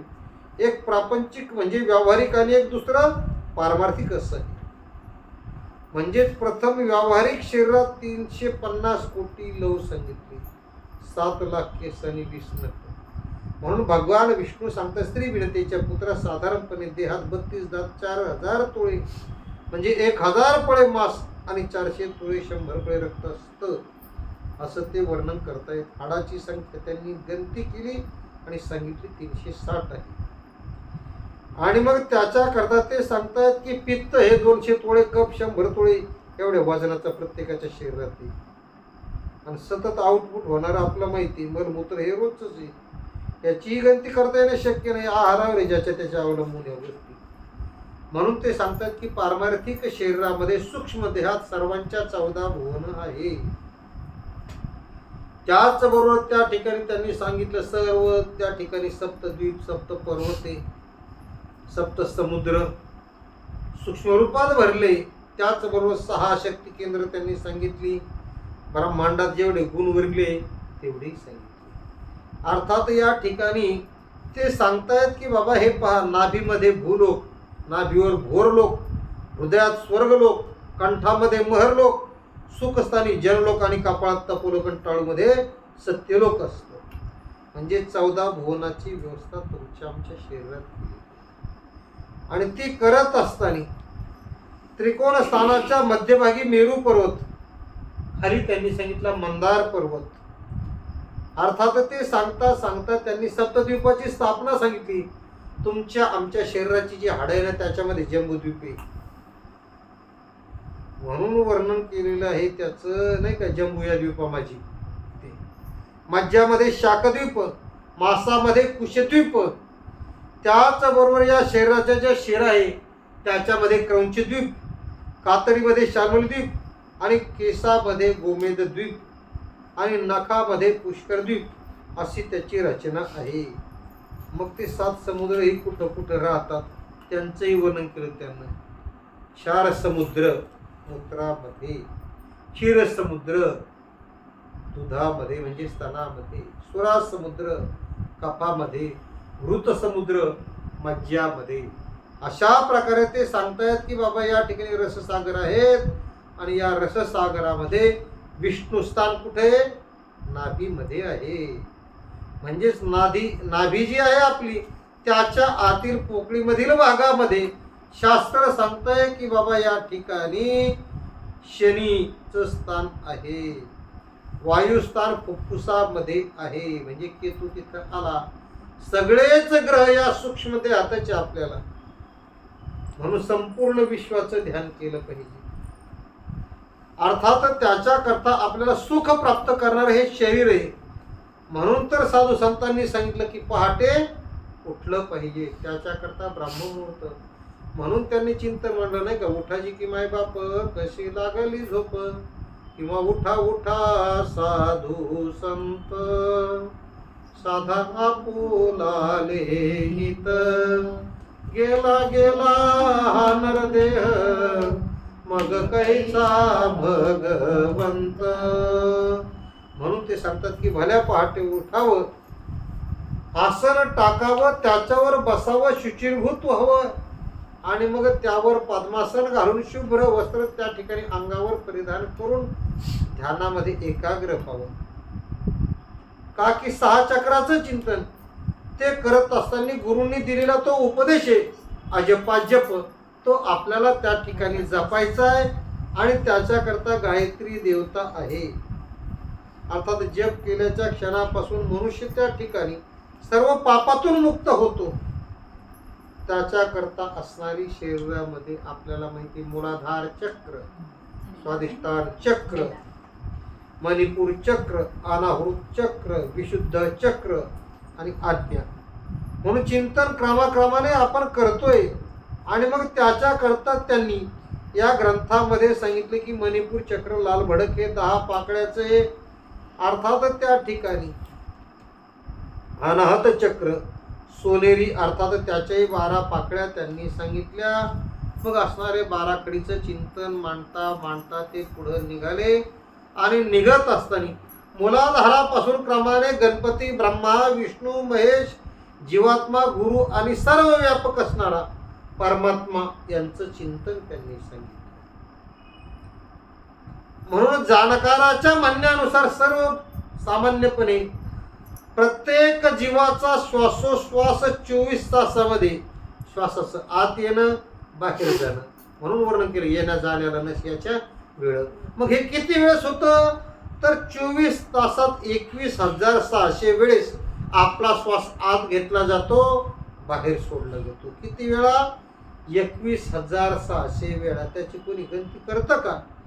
मात्र याच क्रियेत याच वेळेस आपल्याला अहम ब्रह्मास्मी भगवंताचा अंश आहे. मग त्याच वेळेस कोणतं चिंतन करायचं? श्वास घेतेवेळी सोडता वेळी ओम, ते पुढचं त्यांनी त्याचा उल्लेख केला. अर्थात त्या ठिकाणी व सोडते वेळी हम हो, पण ते ज्यांनी चिंतन केलं त्यांच्या लक्षात येईल जी संप्रदायाची त्या ठिकाणी प्रबोध घेतलेला आहे त्यांना हंस सोहम त्या ठिकाणी महामंत्राचा अजाणता जप त्या ठिकाणी घडतोय महाराज. म्हणून हे चिंतन मी म्हणतोय का अजपा जप असणाऱ्या आनंद संप्रदायाची जी दीक्षा घेतली जाते, जो प्रबोध केला जातो, ते नामचिंतन पुराणात मांडले महाराज. 21,600 वेळेस श्वास घेण्याचं सोडण्याचं कार्य करतायत ना, त्याच वेळेस गुरुने दिलेल्या नाममंत्र जप त्यांनी त्याच्यात वर्णन केले, ओपन सांगितले, म्हणजे कळत त्याला नाही का. म्हणून ते सांगतात की बाबा या जीवात्म्याला जो काही जप केला जातो, जप संख्या जी आहे त्याच्यापैकी गणपतीला किती? 600. 6,000 ब्रह्मदेवाला, 6,000 विष्णूला, 6,000 शिवाला, 1,000 या जीवात्म्याला आणि ज्या गुरुनी आपल्याला बोध दिला त्यांच्या करता पण 1,000 चिदात्मा अशा ब्रह्मरूपाला अर्पण करतात. म्हणजेच ब्रह्मापासून निघणारे जे तेजस्वी किरण आहे, चिंतन आहे, त्या आनंद संप्रदायामध्ये चित प्रसादिक रूपाने मिळालेले आहे, सांप्रदायिक रूपाने मिळालेले आहे. म्हणजेच ते मुनी वगैरे करत असतात. शुक आदी करुणी मुनींनी आपापल्या शिष्यांना याच मार्गाचा उपदेश केला, दुसरं नाही. शेवटी आनंद लुटायचा तर संप्रदायच तो लागेल, त्याच्याशिवाय पर्याय नाही. म्हणजेच त्यांनी आपल्याला खऱ्या अर्थाने दूध पाजलं असं मी म्हणेन. मानस पूजा ही अग्रपूजा करावी. गुरुनी दिलेल्या मंत्राचा तर आजपा जप त्या ठिकाणी घडला पाहिजे आणि त्याच्याकरता सहस्त्र पाकळ्यांचं जे आहे ना, कमळ ब्रह्मरंध्र टाळूच्या तळाशी आहे आणि हंसावर आवड झाले. ओम हंस सोहम. म्हणून ते सांगतात की बाबा हंस ब्रह्मात्री नमः. म्हणून हंसावर त्या ठिकाणी अभय देत असलेल्या या ठिकाणी सद्गुरूंचं ध्यान सांगितलं. अर्थात त्या ठिकाणी ते सांगतात की पायातून निघत असलेल्या अमृतधारेने देह धुतला जातो, धारणा आहे. पंचोपचारी पूजा करावी, स्तुती करून श्रीगुरूंना वंदन करावं आणि एवढं नंतर आपली कुंडलीची त्या ठिकाणी जागृती आणि त्याच्याकरता 3.5 वेटोळी घालून राहते, 6 चक्रात वर खाली गतीने फिरत राहते. म्हणून त्यांनी वर्णन केलं काय, पिढा पिंगळा सुषुम्न नाडी त्रिवेणी संगम झाला, जिकडे पाहावे तिकडे अवघे ब्रह्मची भरले असे, भास बुडाला शब्द बुडाला उगीच वेडावले, थर थर थर थर कंप सुटला टकमक पाहू लागले, सोहम दृष्टी नाही का आता ती प्राप्त झाली. म्हणून त्यांनी वर्णन केलं, श्रीहाट गोल्हाट ज्याचे वरी औटपीठ मूळ मायेची वाट अवघड आहे खरी. म्हणून ते सांगतात की सुषुम्ना नावाच्या मार्गाने ध्यान करावं आणि विष्णूचं पद आपण गाठावं.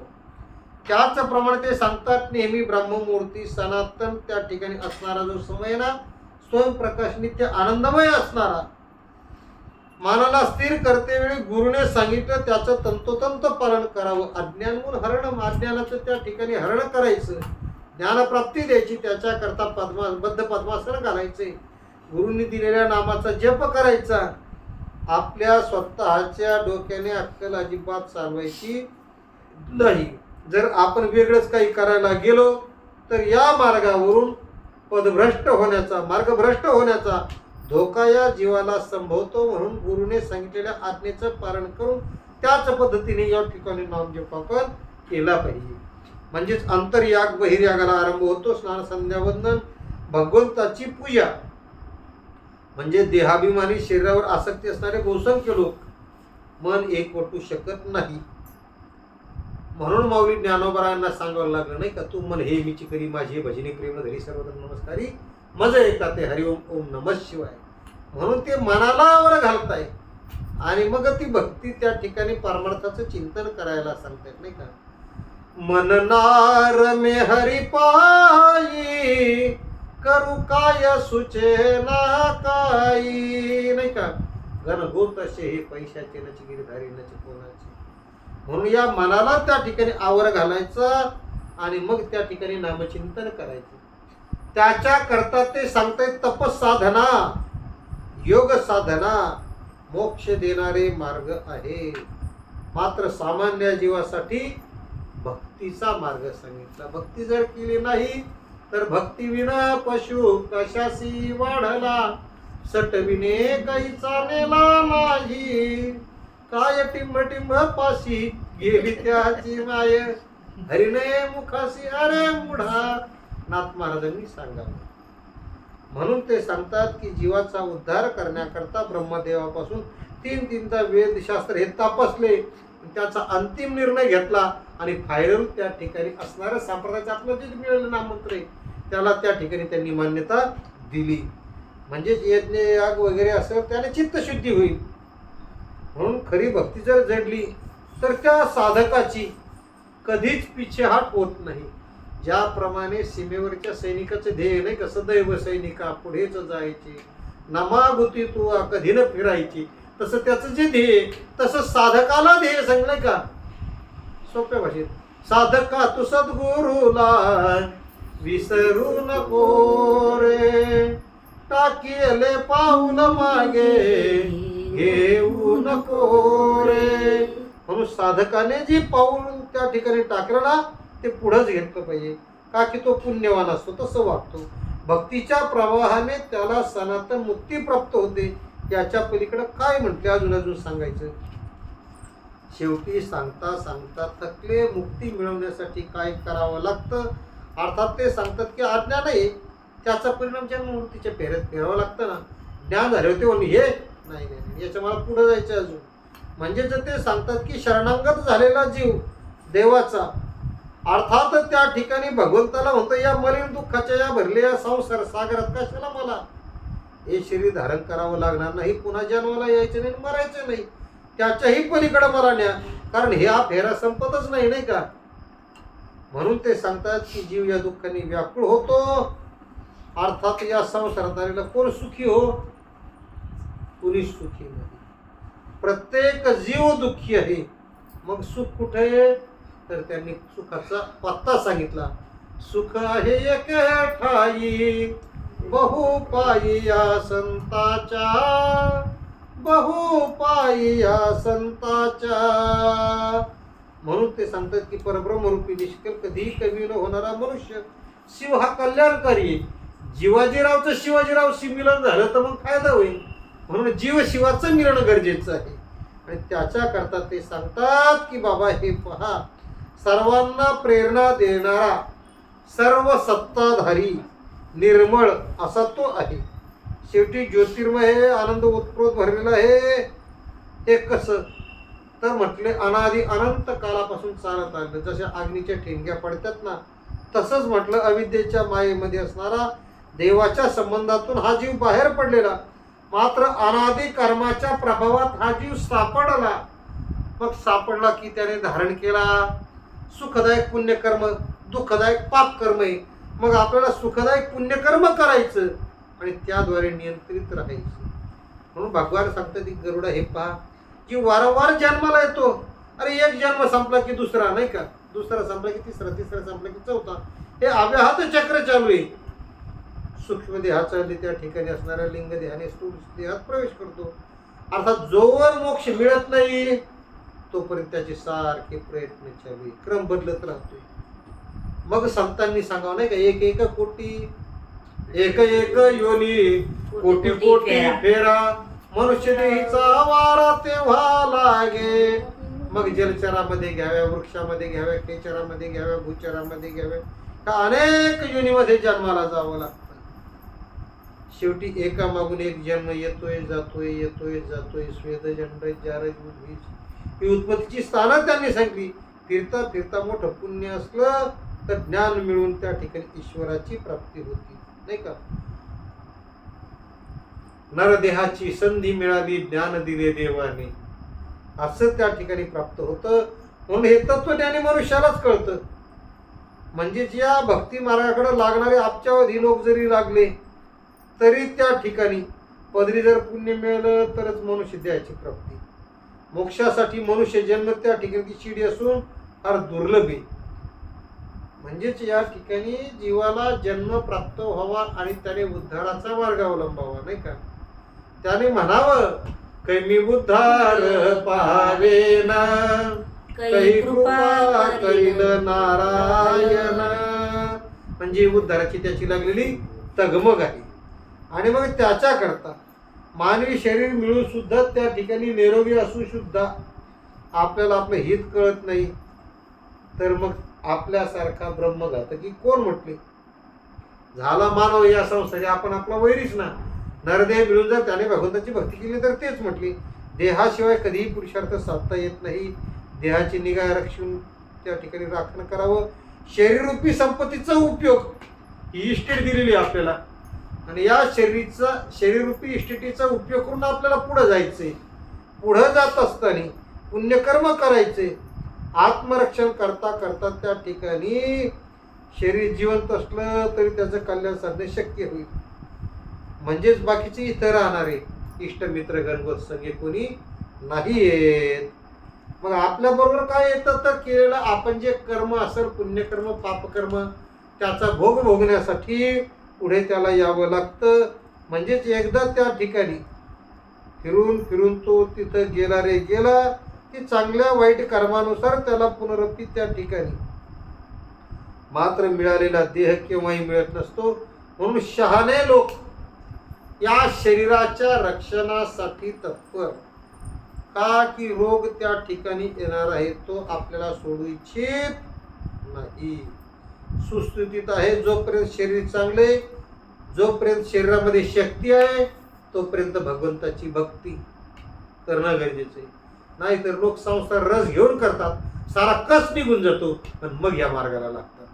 त्याला अर्थ राहत नाही. आणि त्याच्या करता धर्माचरणामुळे काय होतं, आपल्याला ज्ञानाची प्राप्ती होती.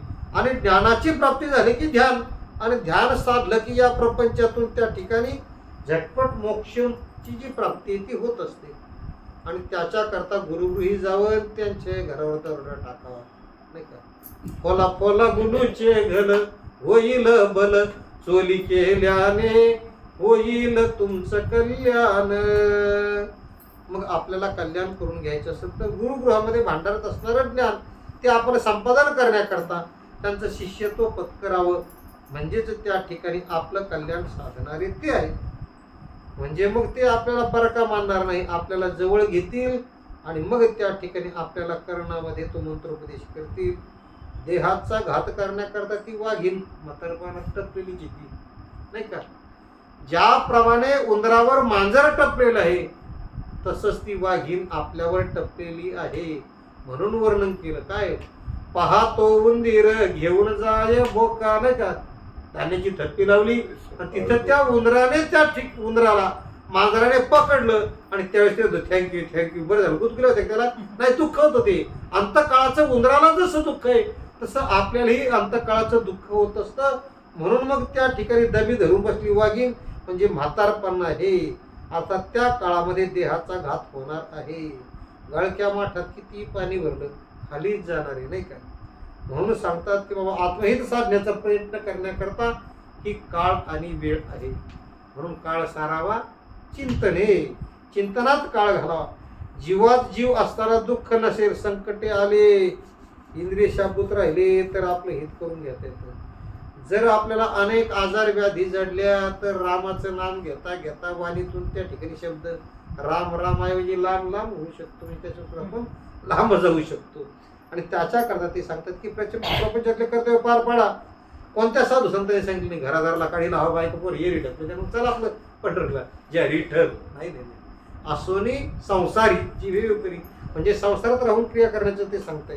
पण त्याच्याकरता मनुष्य त्याच्या अवतीभोवती इतरांना त्या ठिकाणी जन्माला पाहतो. अनेकांच्या धावेला आपण होईल बऱ्याच, अनेकाला आपण वाट लावली पण आपली बी वाट लागणार आहे आणि ती बी बरेच जण वाट पाहणारे बी कधी जाते, म्हणजे आपल्याला त्यांची जागेवर बसता येईल, आपल्याला ते कार्यक्रम करता येईल. अशी माणसे वाट लावणारे भरपूर आहे, पण आपल्याला त्या वाटेने जायचे. त्याच्याकरता आपल्याला भगवंताचं नामचिंतन करत करत त्या मार्गाने जायचंय. म्हणजेच दुःख भोगताना आपण आपल्या भोवती पाहिलं का की या ठिकाणी ही मदिर आहे, अर्थात ते प्राशन करणारे दुःख भोगतायत, अर्थात ते घाबरत नसले तरी पण त्यांच्याकडे असणारं धन वैभव हे कसे स्वप्नीची चेलेला जाईलेला आहे तसे म्हटले. क्षणभंगूर आहे स्वप्नाप्रमाणे आणि तारुण्य हे रेड रोज गुलाबाच्या फुलासारखे. म्हणून या तारुण्याचाही भरोसा ठेवू नका. आयुष्य तर आपल्याला माहिती आहे की आपण घरामध्ये विद्युत प्रवाह घेतोय, तो घेत असताना तारेवर टाकलेला आकडा ती स्पार्किंग होते आणि तेवढ्या 60चा बल्ब फटकीन जातो, परत दुसरा आणावा लागतो. म्हणजे तसंच हे आपल्या बी आयुष्यामधला बल्ब एकदा विजला की दुसरी पुढची येणारे ना आपल्याला जावं लागणारे, जागा खाली करावी लागणार ही वस्तुस्थिती. मात्र बेफिकिरीने राहून कसं चालेल, नाही का? फकीराने सुद्धा बिनफिकीर राहिलं पाहिजे. म्हणून वर्णन ऐसी फकीरी क्यों दिलगिरी सदा मगन में रहे नाजी, कोई दिन हाती कोई दिन पैदल कोई दिन घोडा. अर्थात त्या ठिकाणी त्या पद्धतीने आपण चाललं पाहिजे. म्हणून ते सांगतात की आधीच आपलं आयुष्य किती आहे, शत गणिले ते अर्धरत्न काय 100 वर्ष, त्याच्यात 50% झोप आहेत, रात्री झोपण्याचा हिशोब, आणि परत दिवसा झोपायला लागले तर त्यांचं गेलं शेवटी 75% राहिलं किती काय भजनाची उरले ते पाहिजे. म्हणजेच त्या ठिकाणी ते सांगतात की आरंभापासून प्रसन्नता त्या ठिकाणी न करता आत्महित साधण्यासाठी जागा राहण्याऐवजी हा झोपी गेला तर हा कायमचा झोपणार आहे. ते सांगतात त्याच्याकरता प्रपंचावर विश्वासून राहू नका. कोणता मनुष्य नाश पावणार नाही. बरं, प्रत्येक जीव जाणार आहे. आएगा सो जाएगा, राजा रंक होया फकीर. म्हणून सांगताना सांगितलं येथ नाही उरो आले ते अवतार, येरते पामर जीव किती. म्हणजेच या ठिकाणी तुमची आमची काय कथा आहे म्हटली. कारण काळ हा दर क्षणाक्षणाला कमी होत असतो. कच्च्या मातीच्या गाड्यातल्या पाणी झिरपत असतं, तसं हा काळ या ठिकाणी आपल्यावर चाल करतोय. म्हणून त्या ठिकाणी क्षणाक्षणाला आयुष्य कमी होतं. म्हणून संतांनी सांगितलं क्षणोक्षणाची विचार. या भवसागरातून तरुण जायचं असेल तर आपलं मोठके निमिष भरी तरी देते जाय, नाही का? संत सांगतात. पण तेवढं सुद्धा मनुष्य खर्च करत नाही. त्याच्याकरता शास्त्र सांगते कल करेशो आजे राज करेशो अभि. अशा पद्धतीने जीवनात चला. म्हातारपण म्हणजे आपल्या रस्त्यावर अनेक रोग त्या ठिकाणी आपल्यावर हल्ला करणार आहे. मृत्यूरूपी शत्रू समोर हे. मग ते तुझ कोण रक्षील, रक्षण करता कोण आहे? जर तू ईश्वराकडे बघितलं नाही तर काय, नाही का? तृष्णा ही आशा संपत नाही. सुईमध्ये ओलेला दोरा तिच्या मागं नाही का, माझ्या मागं ये, ती त्याला घेऊन जाते, त्याला चालावं लागतं. म्हणजेच या विषयरूपी तुपाने माखलेला हा जो तुमचा आमचा जीव आहे, राग द्वेष करता करता एक दिवस मृत्यूचा घास होतो आणि तो त्या ठिकाणी जातो. म्हणून हे जग चमत्कारिक आहे. इथं अवस्था जीवनाच्या बदलतात आणि त्या बदलत असता असता परिस्थिती बदलते. परिस्थिती बदलता बदलता नातेही त्या ठिकाणी बदलत चालतात. म्हणजेच असणारे माता पिता बंधू हे सर्व काही क्षणिक आहे. म्हणजे दुःखाचे खरं कारण काय आहे तर संसार, म्हणून संतांनी सांगितलं संसार दुःख मूळ विश्रांती नाही कोठे रात्रंदिवस पळमळ. म्हणजे ही बेडी आहे आणि आपण त्याच्या जखडलेली माणूस आहे. आणि त्याच्याकरता जीव जोपर्यंत स्वतःच्या इच्छेने जेवढे संबंध वाढवत जातो तेवढं त्याला दुःख होतं.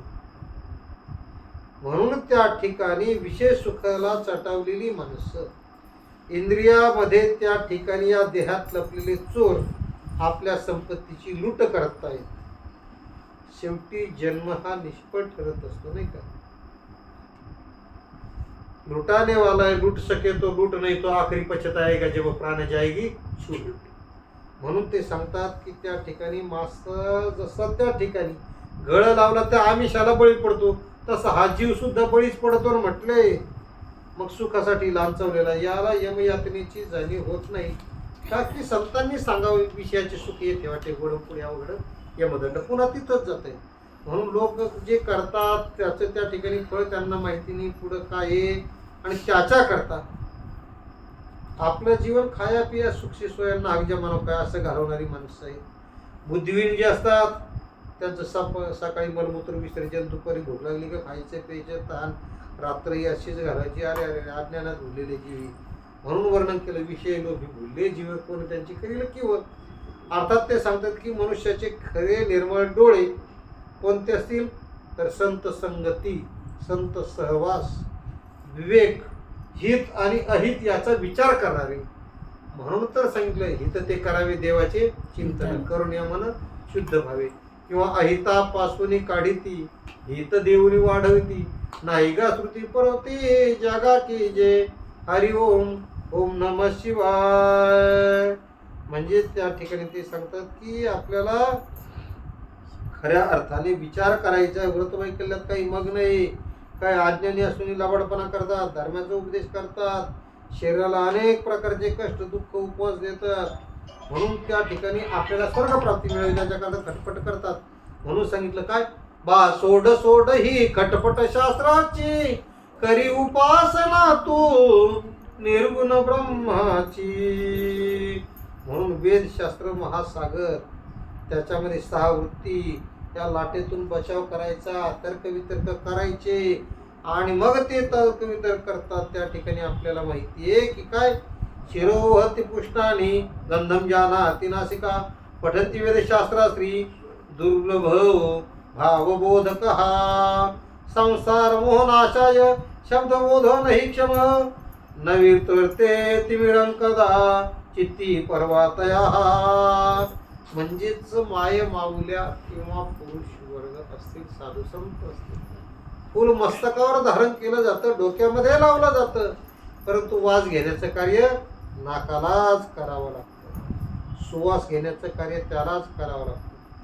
जरी वेदामध्ये शास्त्रामध्ये सांगितलेले तोंडपाठ केलं असलं तरी अनुभव जर नसेल तर त्यालाही अर्थ नाही, दुर्लभ. म्हणजेच भगवंत आपल्या हृदयामध्ये राहतो नाही का, तैसा हृदयामध्ये मी रामू. अर्थात मूर्ख असतो तो नुसतं शास्त्रच गुंडळीत बसतो. म्हणजे जणू काही एखादा गवळी आपल्या कुशीमध्ये ते वासरू घेतो आणि हे न जाणता त्या ठिकाणी तो वागतो. मग सांसारिक मोहमाया नष्ट करण्यासाठी शाब्दिक ज्ञानापेक्षा त्या ठिकाणी दिव्य ज्ञान अनुभूती गरजेची आहे. आणि म्हणून ते सांगतात की बुद्धी ही स्वतंत्र नसणाऱ्या माणसाचं शास्त्र पठण ते आंधळ्यासमोर आरसा धरल्यासारखे नाही का. किंवा तुकोबरायांच्या भाषेत तुका म्हणे काय आंधळ्या हाती दिले जैसे मोती वाया जाय. अर्थातच त्या ठिकाणी ते सांगतात की आयुष्य मिळालं मात्र अंतिम सत्य गवसण्याचा त्या ठिकाणी आपण शोध केला पाहिजे. गुरुच्या वाणीतून मिळतंय ते स्वीकारलं पाहिजे. बाकीच्या गोष्टीच्या पाठीमागं न जाता आपल्याला एकच पाहिजे, काय? वेद अनंत बोलिला अर्थही तुकाची साधिला, नाही का? विठोबाशी शरण जावे निज निष्ठा नाम गावे.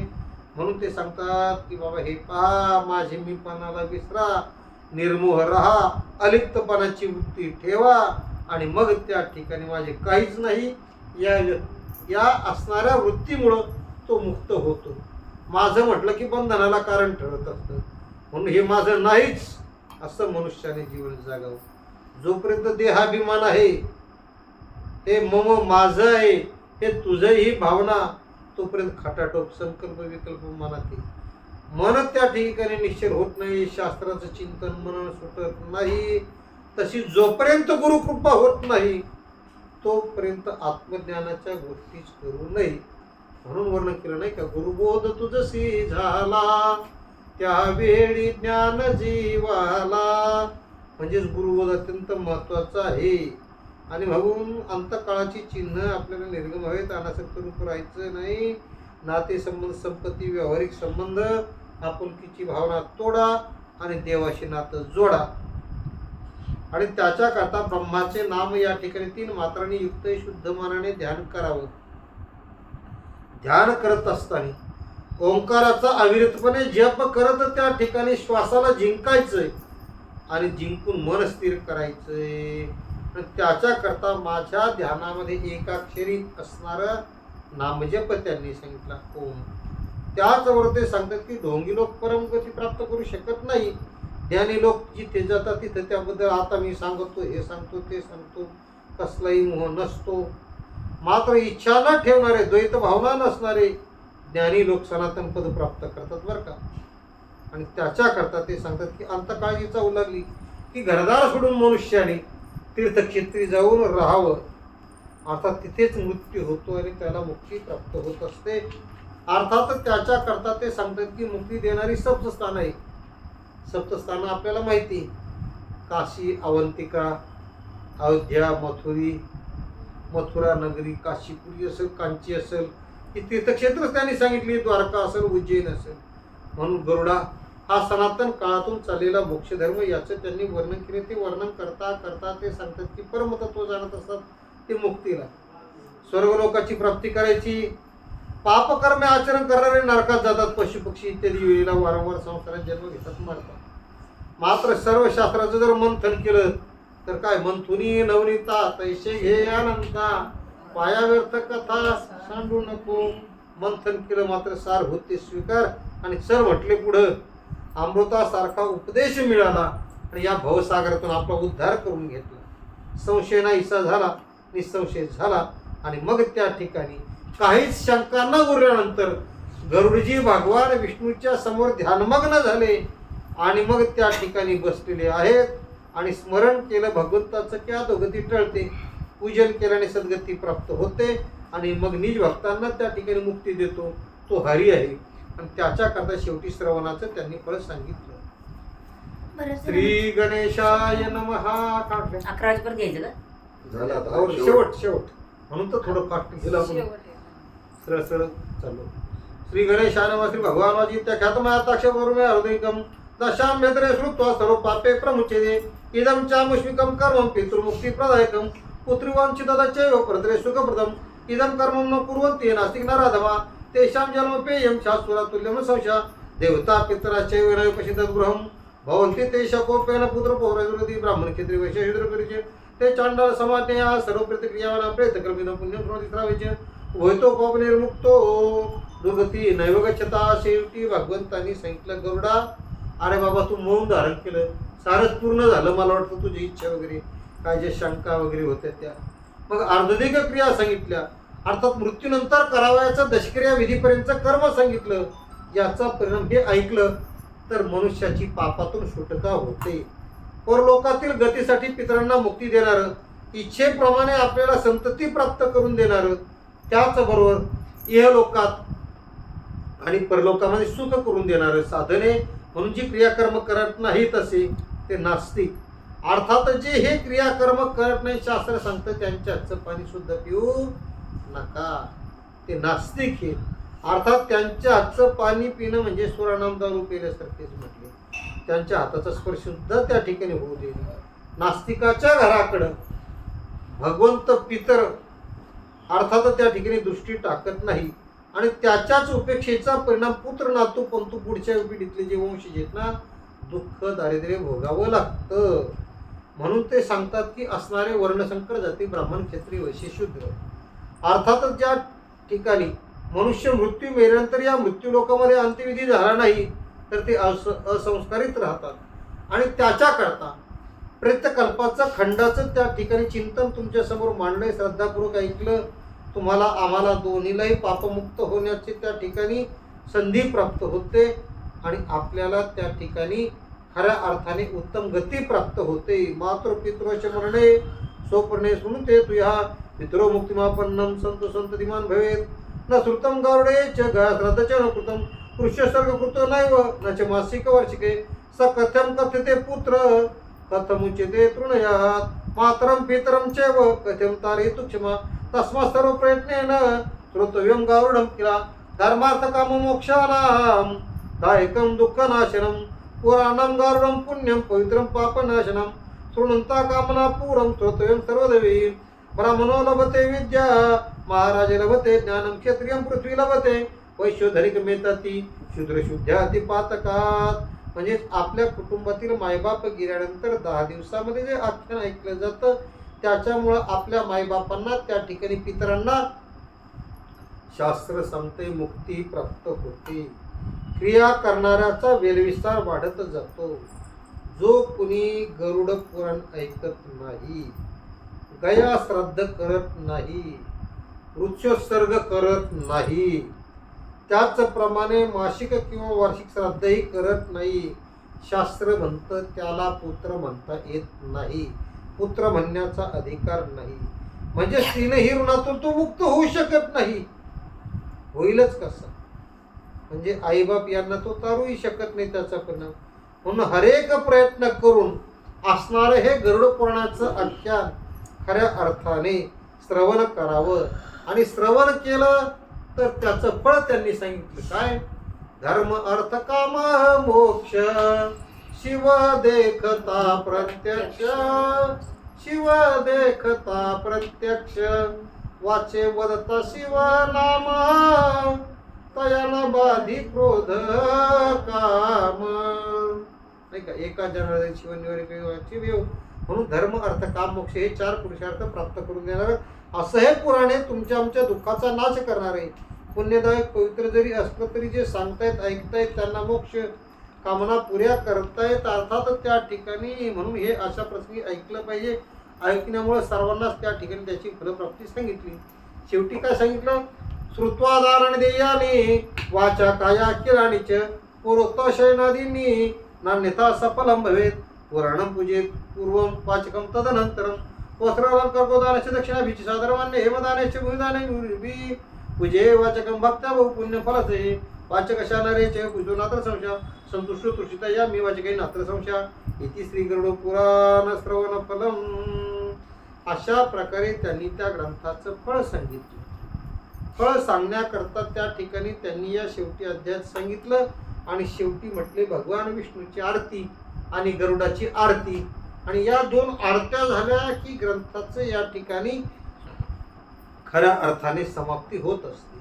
म्हणून मग आपण बसल्याच जागेवर भगवान विष्णूची आरती घेऊ आणि ती झाली की गरुडजींची स्त्री विनतेच्या पुत्राची आरती घेऊ म्हणजे ग्रंथ संपला. जय देव जय व्यंकटेशा महाविष्णू आहे तुझी परेशा. जय देव आरती ओवाळी तो तुझं चिन्मय अविनाशा. जय देव जय व्यंकटेशा भावार्थ कानगीसी भक्तापासी तू मागसी आज्ञान छेदून या भव संकट वारीसी देवोनी स्वात्मबोधा परमानंदा तू ठेविसी जय देव जय व्यंकटेशा महाविष्णू आहे तुझी परेशा जय देव जय देव आरती ओवाळे तुझ चिन्मय विनाशा जय देव तत्वपद भेद बुद्धी निर्शुणांशी उपाधी लक्षार्थी जीवेशाचे करीशी ऐक्याशिपदी जीवन मुक्ती सुख दुर्देशी परम कृपा निधी जय देव जय व्यंकटेशा महाविष्णू आहे तुझी परेशा जय देव विवर्त हे नायरूप जगत भासची आसार अधिष्ठान पूर्ण यांचे देवा सन्मय साचार मौनी म्हणे तुझी सर्व भूमानंद हे अपार जय देव जय व्यंकटेशा महाविष्णू आहे तुझी परेशा जय देव आरती ओवाळी तो तुझा चिन्मय विनाशा जय देव जय वैनतेया आरती ओवाळी तो तुझा पक्षी वर्या जय देव हरिवहनामृत हरणा कश्यप नंदना दिनकर सारथी बंधो खत्कुल मंडना कांचनमय बाहू नाम सुपर्ण नारायण वन्य दे संत वंद्य तुझा जय देव जय वैनतेया आरती ओवाळू तुझ पक्षी वर्या जय देव त्वया रूढ होऊन विष्णूचे गमन मुलींद्र वचने केले सागर झडपन जक्षरी वर्तला आकांत जाण विंटी पयोधीने केले सांत्वन जय देव जय वैनतेया आरती ओवाळू तुझ पक्षी वर्या जय देव तुझे नाम मंत्र जपती जे कोण सर्पाधिक विषबाधा मोहे निशीन ऐसा तू महाराजा पक्षींद्र जाण म्हणून कवी हा तुझा अरण्य शरण जय देव जय वैनतेया आरती ओवाळू तुझ पक्षी वर्या जय देव घाली लोटांगण वंदिन शरण डोळ्याने पाहिलं रूप तुझे प्रेमी आरंगी आनंदी पूजिन भाववाणीनं म्हणे नामा तुम्ही माता पिता तुम्हेव बंधू सखा तुम्हेव विद्या द्रविणं तुम्हेव त्वमेव सर्व मम देव कायेन वाचा मनसेन्द्रियात्मना करो यज्ञ सकलं परस्मै नारायणादि समर्पयामि अच्युतं केशवं रामनारायणं कृष्णं दामोदरं वासुदेवं हरि श्रीधरं माधवं गोपिकावल्लभं जानकी नायकं रामचन्द्रं भजे हरे राम राम राम हरे हरे हरे कृष्ण कृष्ण कृष्ण हरे हरे हरे राम राम राम हरे हरे हरे कृष्ण कृष्ण कृष्ण हरे हरे कुंडली श्री ज्ञानदेव भगवान की जय माऊली ज्ञानेश्वर महाराज की जय जगद्गुरु तुकाराम महाराज की जय सब संतन की जय आता विश्वास दिशावे दोषोनी मजदावे फसाय दाणे जय काळांची अग्रणी सांडो तया सत्कर्मे रजवाडो भूतार परसे पडो मैत्रियाचे दुरिताचे तीव्र धावो विश्व सधर्म सौर्य भावो जो जे वंचतो तिलावो प्राणजात वर्षद सकल मंडळी ईश्वरनिष्ठांची नांद्याळी अनवरत मंडळी भेट होता चला कल्पतरुण्यार चेतना चिंतामणी गाव होते जरण पियुषाचे चंद्रमे जगन मार्गांची दत्तावीन ते सराई सदर्शन सूर्य उदू किंबहुना सर्वकी पूर्ण होणे ते लोकी भजिजो आदि पुरुषे अखंडित आणि रक्तोपजीवे विशेष लोकी दृष्टादृष्टे विजय वालेजे एक मणे श्री विश्वेश्वराओ होईल दाड पसाओ येणेवरी ज्ञानदेव सुखी आलाला येणेवरी ज्ञानदेव सुखी आलाला येणेवरी ज्ञानदेव सुखी आलाला हरि ओम शांती शांती शांती धर्म की जय हो धर्म की जय हो अधर्म का नाश हो अधर्म का नाश हो जगत का कल्याण हो जगत का कल्याण हो प्राणियों में भावना हो नमः पार्वती पते हर हर महादेव।